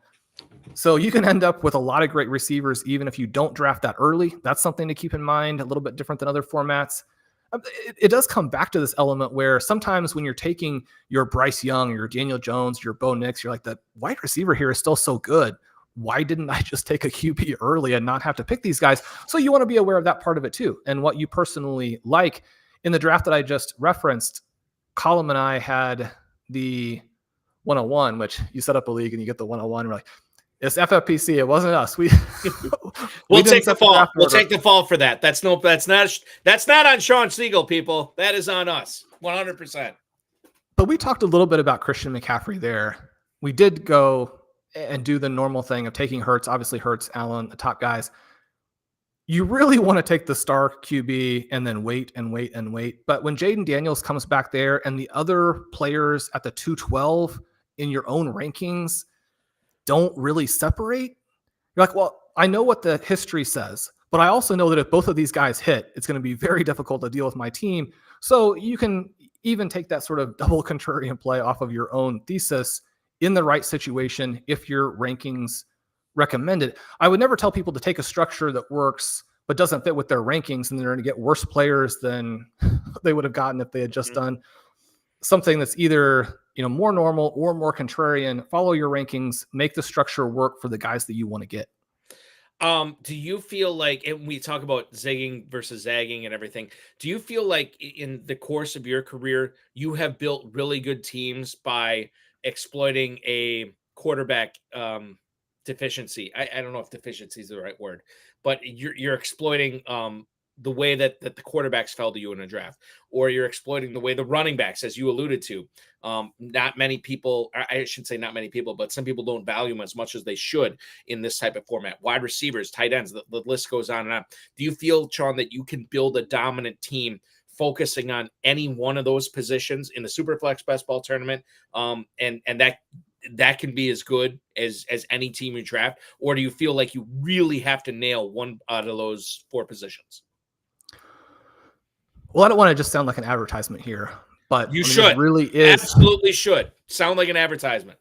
This really is my favorite format because there are so many ways to play it. And if you understand the edges, you can play them differently in different leagues and take advantage of that draft room.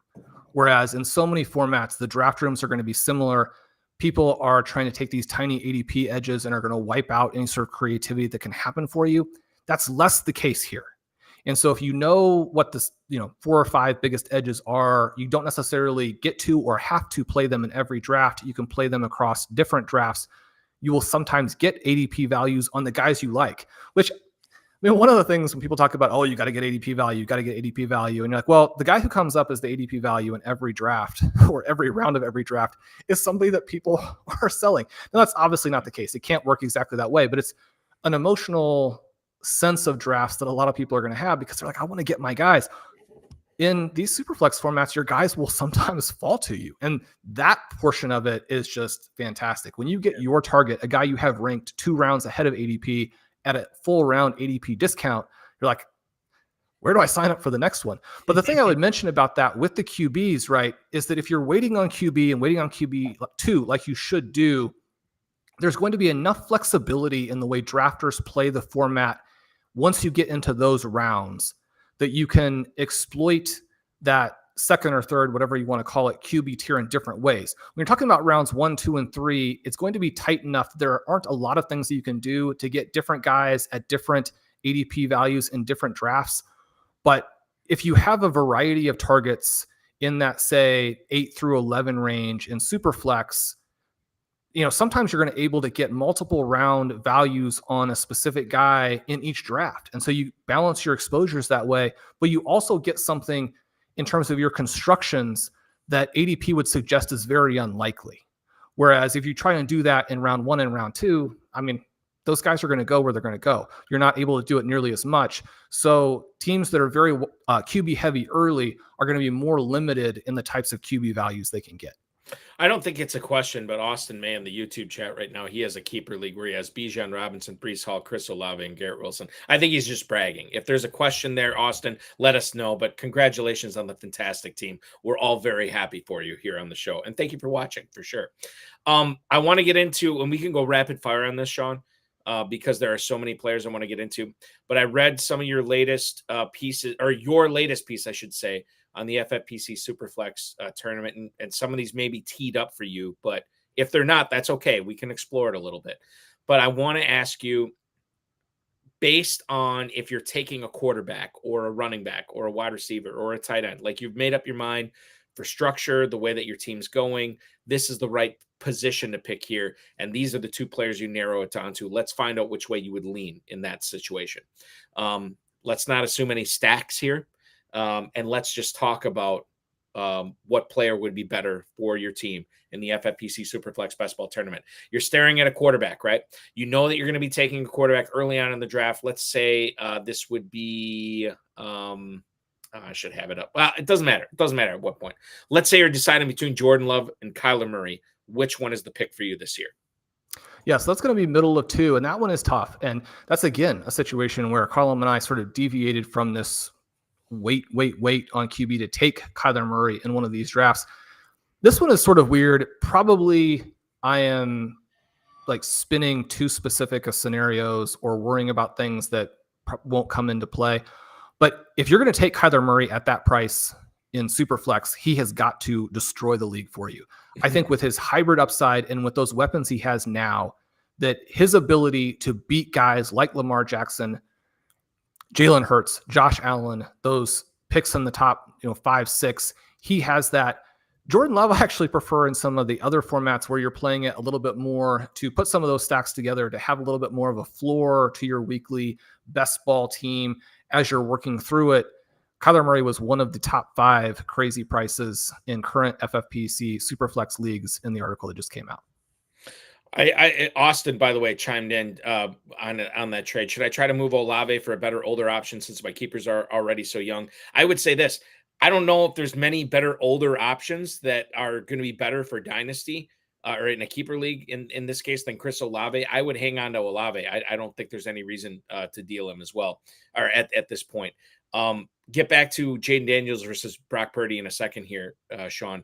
Mile High Luke, on the DST and the possible edge with finding scoring with the new kickoff rules, do you feel there are defenses and special teams units that could break the game this year? Is there an edge to be had? I'll be honest with you, Shawn.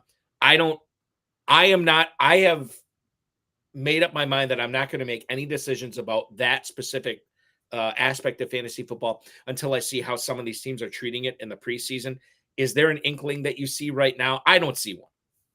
No, that's not something that, if there is, it's going to be so thin, and I think it's going to be something that's more obvious in retrospect. Certainly, if there are sharp folks out there who think otherwise, I would defer to them on that. I would as well. That's above our pay grade here in my life, Luke. We're too busy talking about quarterbacks in the FFPC Best Ball Tournament. Brock Purdy and Jayden Daniels are actually going back-to-back in this format right now, 212 versus 302. So we're not pretty close to back-to-back as quarterback 11 and quarterback 12. I think a lot of people, Shawn, in this type of league, when they feel like they need to draft for upside and the $300,000 grand prize, they feel like, okay, Daniels is obviously the pick here because he's the mystery box. He's the young guy. He's the unknown upside guy. But Brock Purdy has all those weapons as well. Is this an even split for you? If you can only pick one, which one are you picking here? No, I think that in this particular format, especially, that Purdy is somebody that you let fall through and go in a different direction. Jayden Daniels, similar to the Kyler Murray argument, is someone who could crush the entire league. I think there are elements of what he does, and this is backed up by the college stats. And projecting quarterbacks is very, very difficult, but there are some predictive elements too, to elements of his profile that look a lot better than Anthony Richardson's. Now, we saw what Richardson was able to do in just a couple of games that he played last year. That makes it very understandable where he's being drafted. But with Daniels, you could get a lot of that plus elite passing. Now, to get both of those things as a rookie, especially when he's not surrounded by weapons that are particularly elite, I think that it's an unlikely scenario to happen. But his median outcome, his floor outcome, still good if he stays healthy. He's one of the probably the bigger injury risks, but a lot of these guys that we're talking about, Lamar Jackson, Richardson, Kyler Murray, those guys have been hurt, right? If Jayden Daniels stays healthy, he's going to score with them. I think his ceiling is higher than theirs, which is a very aggressive thing to say about a rookie. It's one of the reasons why I think it's much more likely to happen in 2025, but his fantasy profile is just absurd. Yeah, it really is. 100%.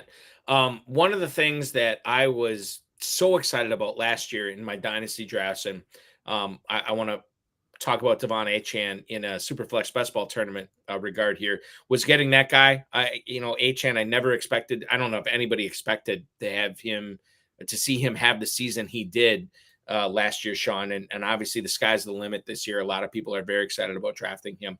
He is kind of going close to a player who plays the same position as him, but he's kind of on the other end of the age spectrum, right? And Derrick Henry. Like, Henry's on a new team this year. Henry has his best football behind him, but he still could be very, very good in 2024, playing behind a really good offensive line and playing on a really, really good offense. So in the SuperFlex Best Ball Tournament, if you're made up your mind, you're going to go running back at the, whatever it would be, the end, mid-4th round, we'll say.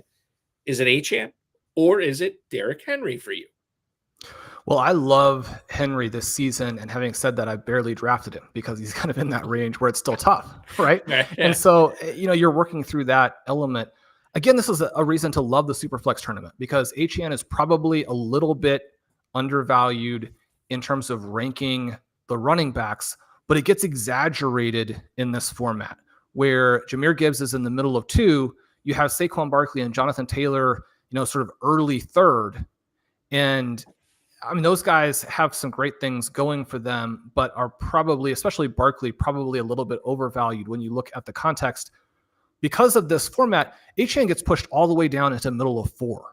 It exaggerates the gap between them. So if you liked him to start with, now he becomes this unreal type of pick. The Dolphins outscored the number 4 team in running back points last year by like 150, right? So the idea that it's all efficiency, now the efficiency levels were extraordinarily high, but everything about what the Dolphins do amplifies the strengths that their running backs also have, which is elite speed. And so when you're talking about a team that's in the top 3 or 4 of both rushing expected points and receiving expected points, and barring some type of disaster, is also going to be at the top of the NFL in fantasy points over expectation, I guess I think people are overthinking it to be worried about Achane. The same thing is true for Raheem Mostert. Those guys, I mean, unless there's something that is out there, I don't understand. The prices don't reflect what they've done or what they're going to do. Okay. So Dolphins backfield, totally exploitable. All 3 of them are just Mostert and Achane. All 3 of them. I think you've got to be drafting Jaylen right too. Okay. All right. Last thing I want to get in here before we take another break. I really want to ask you about Brock Bowers from a best ball standpoint. Right now in the SuperFlex FFPC best ball tournament right now, we have Brock Bowers going off as tight end 11 at the 707. Now, tight end 10 is David Njoku going off at the 704. I think most people are inclined to draft Bowers here, again, because of the stuff I was talking about earlier with the rookies, the mystery box, the door number 2, that kind of aspect of it when they're trying to shoot for the moon. But David Njoku had an unbelievable season last year, and maybe he is the proper play there because he represents just as much upside as Brock Bowers does. The concern I have with Njoku this year, Shawn, is that the majority of his stats that he put up last year that were fantasy worthy for best ball tournaments was when Joe Flacco was quarterback. And now, God willing, the Browns are going to have Deshaun Watson as their starting quarterback for the majority of the season. So for people having to make a decision on tight end at the start or the middle part of the 7th round, and they're facing Njoku or Bowers, which is the correct one to go with? Well, Bowers is almost certainly the greatest tight end prospect of all time. You look at his numbers across the 3 different seasons, they're extraordinary. He even does things like handle some goal line touches, which, probably that's not going to be the difference maker. But I mean, Kyle Pitts was the tight end 5 a couple of years ago as a rookie with 1 touchdown, Right. 1 touchdown, right? And I mean, is Kyle Pitts ever going to score any touchdowns? I mean, that's the question there. He's the tight end 6. I mean, you could look at Njoku and Bowers against him and say that is an interesting question. I mean, I'm still drafting Pitts. I like Pitts. I've been wrong about it before. I hate to be out on the year that he blows up. But this entire group from Pitts to Bowers at 11, I think is closer than ADP indicates. And so you look at Bowers, I think that his price is exploitable, but I also want to make the case for Njoku. I mean, what you said is true. And I do think that you want to be aware of the fact that the points came in bundles with Joe Flacco and that he's not going to be there and that is potentially a problem. And yet you think back to what happened last season. And if you told people that David Njoku scored a ton of points and he had to deal with Joe Flacco as his quarterback, people would be like, he scored despite a guy who's out of the league and has looked washed up forever. I mean, that would be good, right? The other guys that he was catching passes from were a couple of non-passing. Again, I like these guys, so it's not to degrade them per se, but the other quarterbacks who played before that are not starting caliber players. And then Deshaun Watson didn't play well. I don't necessarily think that Watson is going to have a massive bounce back campaign. It is a worry, but you would expect Watson to play better than he did last year. You would expect him to play better than the guys who followed on his heels, and that the overall context there is going to be good enough that Njoku at this price, people look back and be like, what were we worried about? I mean, this guy is... And the other thing about him scoring so many points with Joe Flacco is I think you could argue that the coaching staff has figured some things out and knows what to do with him now. And it's, if it's a coaching staff realization as opposed to a Joe Flacco thing, which is probably a little bit of both, but, you do get some new coaches as well. But you have the head guy there. If Stefanski is like, I know what we're going to do with David Njoku in 2024 and does that, it's going to be pretty exciting. Shawn, does team construction matter at that point? In other words, because Bowers is the young and upcoming guy here, and Njoku may or may not have as high a ceiling as him. Do you change who you would pick there based on, whatever this is, the first 6 picks you already have on your roster? I mean, I want to couch this by saying, assuming you don't have Deshaun Watson, or like there's no stacking or anything like that with the Raiders or with the Browns or anything, just kind of in a vacuum here. Yeah, I don't think that you worry about that part of it too much in this format with these types of teams. I would say that once those 2 guys are gone in the middle of 7, you're looking at a potential massive drop-off. Now, Dallas Goedert has been good in some stretches. I do think that he is facing some contextual issues, even if he can stay healthy, that probably limit him. There are some interesting names that come after that, but you probably don't want to miss on those guys in there, especially if you don't have a tight end yet. To your point, as Shawn is saying, if you don't grab one of those guys in the 7th round and you miss on Goddard in the 8th, you're not taking anybody until the 10th round, according to ADP. And that's Hawkinson, which who the hell knows with him, with his recovery from his knee injury. Dalton Schultz, who is on a team that has a cornucopia of really talented pass catchers. And then Pat Freiermuth, who plays on a Steelers team, which we don't really know what to expect from the quarterback play there as well. So that is your PSA on drafting Njoku or Bowers if you don't yet have a tight end in the FFPC SuperFlex Best Ball Tournament.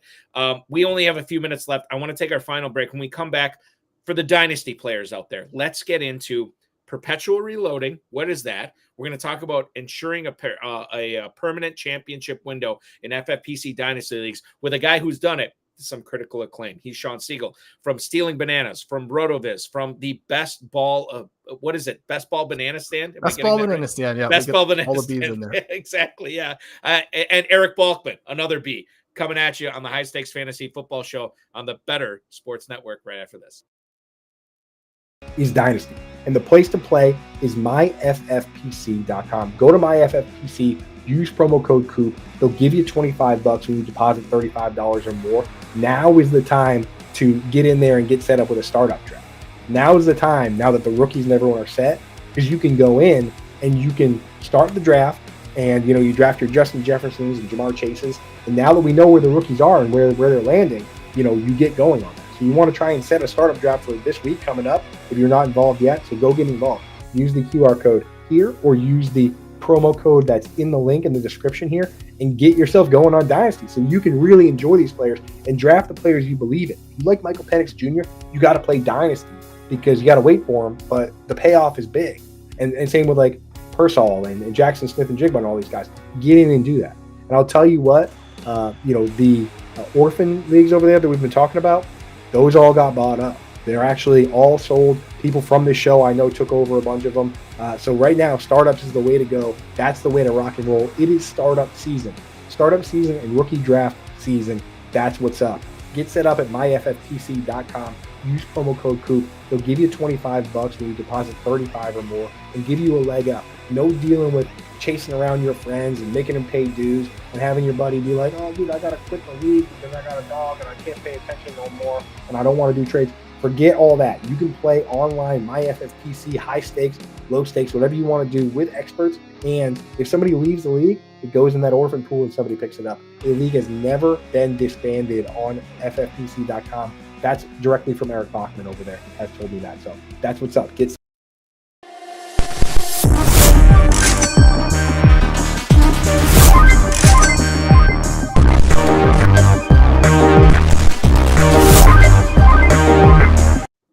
The FFPC main event is open for registration right now. If you want to join it to take your chance at a $1 million grand prize in a $6 million prize pool, go to myffpc.com, myffpc.com. You can register now. You can get your teams locked and loaded as you try to take your shot at a 7-figure grand prize, whether you want to draft live in Las Vegas. I'll be out there. I'll buy you a drink.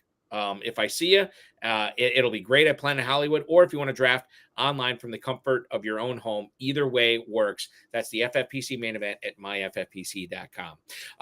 Shawn Siegele from RotoViz, the Best Ball Banana Stand podcast show on YouTube, and of course the Stealing Bananas podcast with Ben Grutch, joining me tonight on the High Stakes Fantasy Football Show on the Better Sports Network. We got about 16 minutes left, and I it's one of those things where we probably could have done 2 hours alone on Dynasty tonight, Shawn, but we'll get into a little bit here tonight. You wrote a great article for RotoViz, and I want to bring it up. You talk about utilizing something called perpetual reloading to ensure something called a permanent championship window with FFPC Dynasty Leagues. I think everybody knows what those things are. So assuming that, tell us how they do it. How do we make sure that perpetual reloading is what we're doing in our rookie drafts every year to make sure that we're always competing for titles year in and year out? Yeah, so we always have this tension between playing a little bit for the future and playing for the present. You'll have drafters jump into the startup. They'll draft the veterans. They're trying to win in that first year. Sometimes they do. I don't want to in any way, shape, or form suggest that that doesn't work, because you see some of those teams compete and win titles. And yet, when we're thinking about the best way to control your chances to win, you want to be in the playoffs year after year. You want your championship window to always be open. You don't want to get to a point where you build, and then have a couple of years where you're going for it and then you're rebuilding again. You want to be in it every year. You want to get as many buys as possible so you don't have to compete in that quarterfinal round. You build a more powerful team. You can't control the injury that you have to the key player that cost you a title, or the 50-point game that a non-elite player like Amari Cooper scores and knocks you out. You can control having one of the best teams every single season. The way that you do that is you build depth in your player talent across all those positions. You build depth in your picks. And in order to execute some of those types of things, you trade down, you trade peak players, you trade young players. You've got to trade things that people want. A lot of times I think when people are trying to reload or rebuild, they're trying to trade distressed assets at a level that the rest of the group isn't interested in. And then you feel like you can't move. If you're going to make trades, you got to trade things that people want. You can also trade 2 for 1. Mm-hmm. One of the things that's so fun about FFPC is because of the roster limits, you do have some opportunities because people think they're going to have too many players. And so a 2 for 1 also becomes very viable. The format that you guys did such a fantastic job of putting together with Curtis Patrick, the RV Triflex leagues, those are deep, fun leagues where if you have roster depth, you can dominate. I think that's been great, right? To have something like that. People are always asking, how can I want to play Dynasty, but I want to play chess. I don't want to play checkers, right? And that's what that RotoViz Triflex league allows you to do. It rewards you for not only waiver wire success. It rewards you for starting lineup ability, can do, for lack of a better term, but the depth, right? The depth on those rosters, if you can build that, and you can dig deep into that, and any given week, you're going to be ahead of the curve in trying to win those, as I know you have been over the course of the years that you've been playing in the FFPC. Some of the elements when we talk about having this permanent championship window, what are, you don't have to give them all away, but I think that, and when I was reading this article, there are certain things that I know, like I was reading it, I'm like, oh, this is why this team that I have has not won, because it didn't have this, right? Oh, this is why this team is always sucking every year and gets into the playoffs and it's eliminated right away. What are some of those elements that FFPC Dynasty players really need to focus on to make sure that they have this particular skill set on their roster? Well, the main thing is just you need to have all the best players at all of the positions, and people are going to say, well, we didn't need to come to the podcast for that. Right. But as you work through it, right, the thing that you do have to build in Dynasty to have this permanent championship window and to get those buys is you need a better team than the best possible redraft team, which means having a little bit of patience, but then also building out at all these positions. I think that people can get a little bit anxious at building QB, but you do need to eventually, within those first several years, get a foundation QB. Mm-hmm. Or still tilting running back, even though running backs in Dynasty now are very devalued. That creates an opportunity, again, better than the best possible redraft team if you have running backs that make a difference when most teams don't, because they're not using perpetual reloading, and their ability to create a team that retains value is to sell running backs. With perpetual reloading, you can have all of that in your cake too. You have the running backs. So you have that. Then you have to have just a bunch of receivers. That's where the bulk of your team is. But I really like to come back and have the double elite tight end. There's always work to do. But one of the reasons I'm so excited about this 2024 team is that when I look through my team grid there on the FFPC site, there are a lot of them. I mean, they either have Sam Laporta or Trey McBride, but a lot of them have both. And now after the rookie draft, a lot of them have Brock Bowers. It's difficult to compete with that, even in an arena now or an environment now where, I mean, every year people get excited about the tight ends between, say 10 and 20. Very rarely does that pan out. Now, sometimes those guys who were at the top come out of nowhere or come out of a little bit lower spot. I mean, Laporta and McBride blossoming last year was fantastic. I don't know if we have those same guys at those same prices this year. It's a little bit unusual to have that. I play in a lot of private Dynasty Leagues with some FFPC players and Dave, the Dizzle Gerzak, a co-founder of the FFPC. And this is before the FFPC was even founded. We would play in these leagues, and some of the most successful, this is non-tight end premium. Some of the most successful teams we have seen in those leagues has the generational or the Hall of Fame, whatever you want to call it, tight end it locked and loaded each and every week. They had a decent guy behind them, like a fringe top 15 guy that could come in and score some points on bye weeks or injuries or what have you.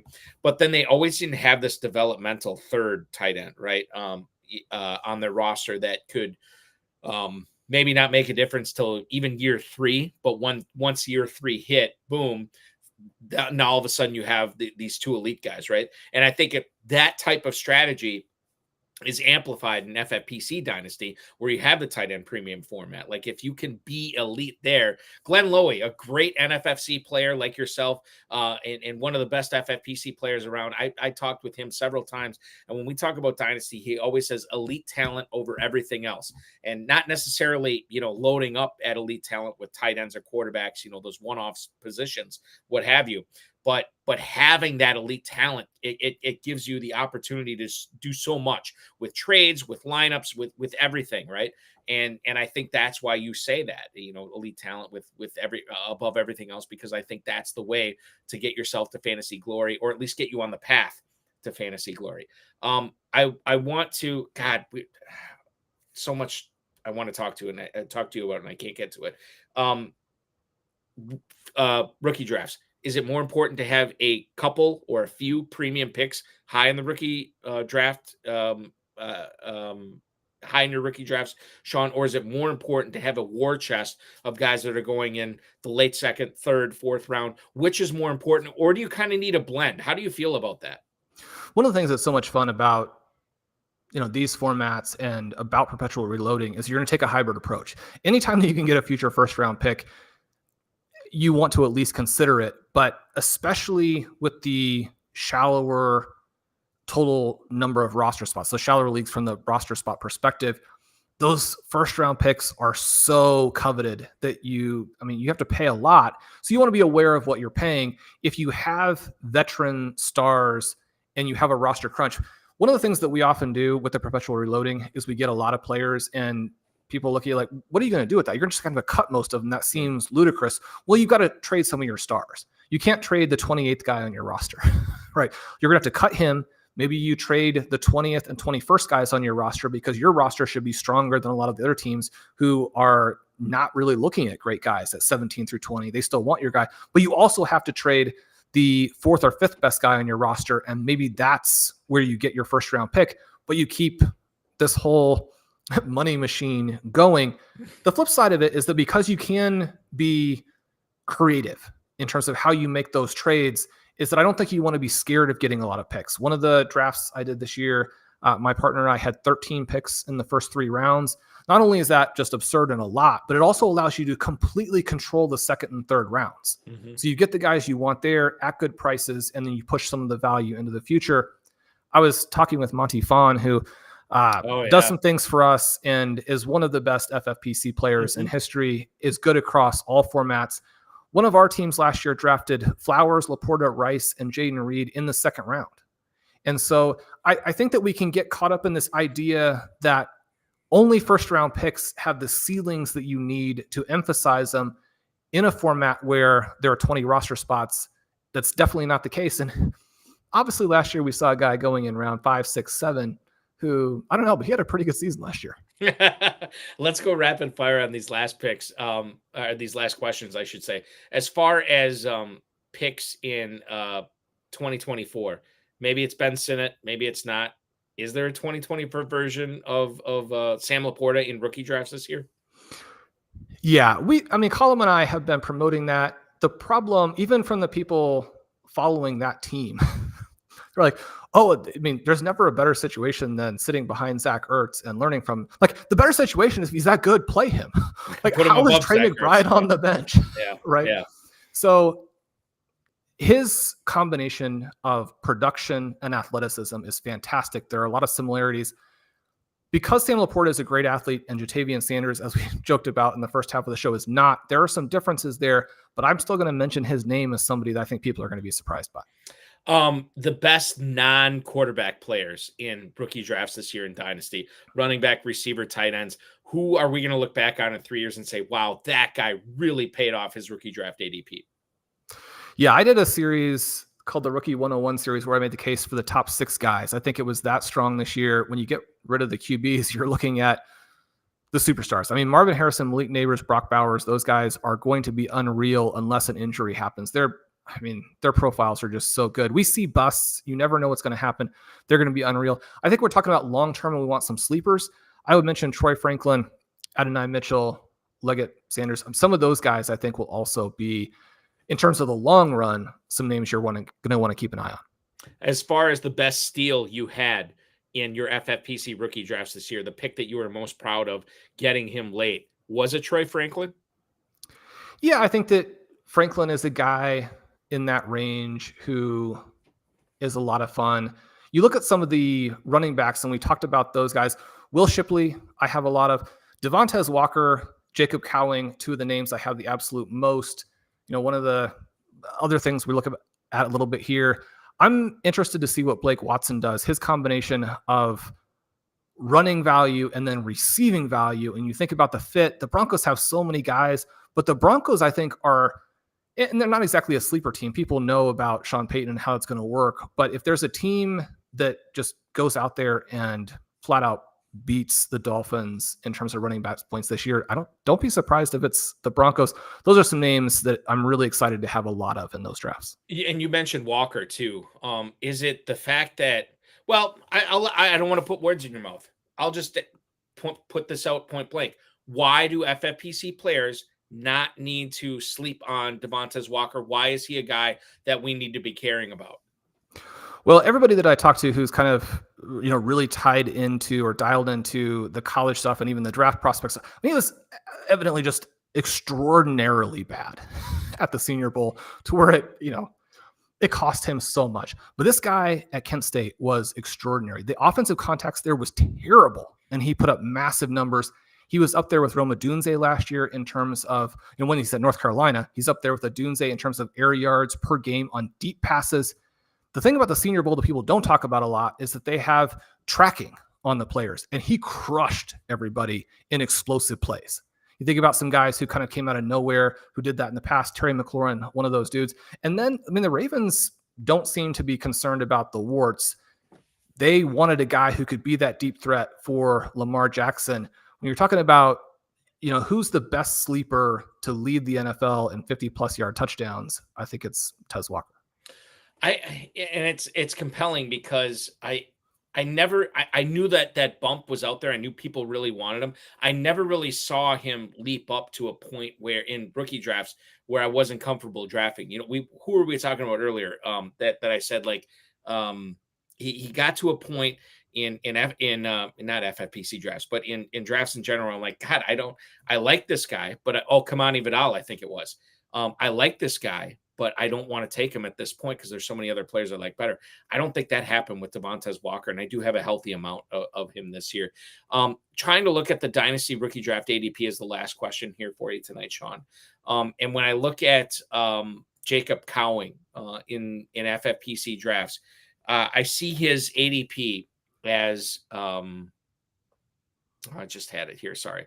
Wide receiver 62 at the 609. Is he the best FFPC rookie dynasty pick after round 5 for you this year?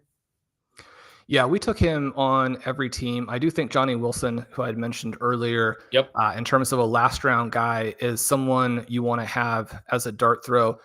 The one that was surprising to me, and a little bit like Sanders, I did have some trouble getting some co-managers on board with, but once the Eagles went out and said that they thought Will Shipley was good, then I'm back to looking at his first couple of seasons and his athleticism and his hybrid profile and saying, yeah, his peripherals and his production in his final year weren't very good, but he's a young, explosive athlete.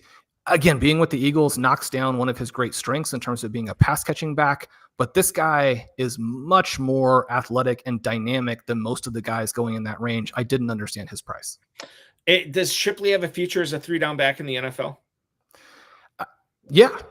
I mean, I don't think that there is as big a gap. And this is going to sound absurd, but there are warts on Saquon Barkley's profile. He's a big back who plays like a small back. He's an explosive player. I think that the Eagles are going to get more overlap in terms of what the two players provide than people realize. And unlike a lot of the guys going in that same range, I mean, Shipley is going to be the same age as the players, the rookie running backs being drafted around him when Barkley's contract is no longer relevant. And so do you stick around if you have a couple of bad seasons? That part becomes more difficult. So the age isn't the only thing that's relevant, but I think it's worth noting that he's just so much younger than these other guys. Yeah, totally true. A guy who is, I don't know, Shawn, I don't know how much your age is, but you are definitely wise beyond your years in fantasy football analysis. I attribute a lot of my success in fantasy football over the years to paying attention to what you have to say and what you have to write. It's been great stuff. And I think you were ahead of the curve in a lot of things, as I'm sure you're well aware, over the course of the last 10 years for sure. I wish you nothing but the best in all your leagues this year as you try to take down FFPC tournaments, best ball tournaments, whatever you're doing this year. We will continue to check out everything you have to promote or do. RotoViz.com, the Best Ball Banana Stand, Stealing Bananas podcast with you and Ben Gretsch. Is there anything else I'm missing? Yeah, RotoViz Overtime, the show that I do with Kelly. Yeah, we do a ton of FFPC content, a bunch of best ball, a bunch of SuperFlex best ball. Ben and I do a bunch of main events.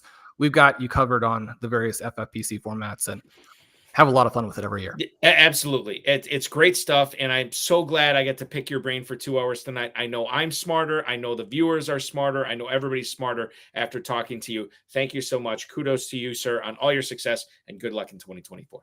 I appreciate it. You too.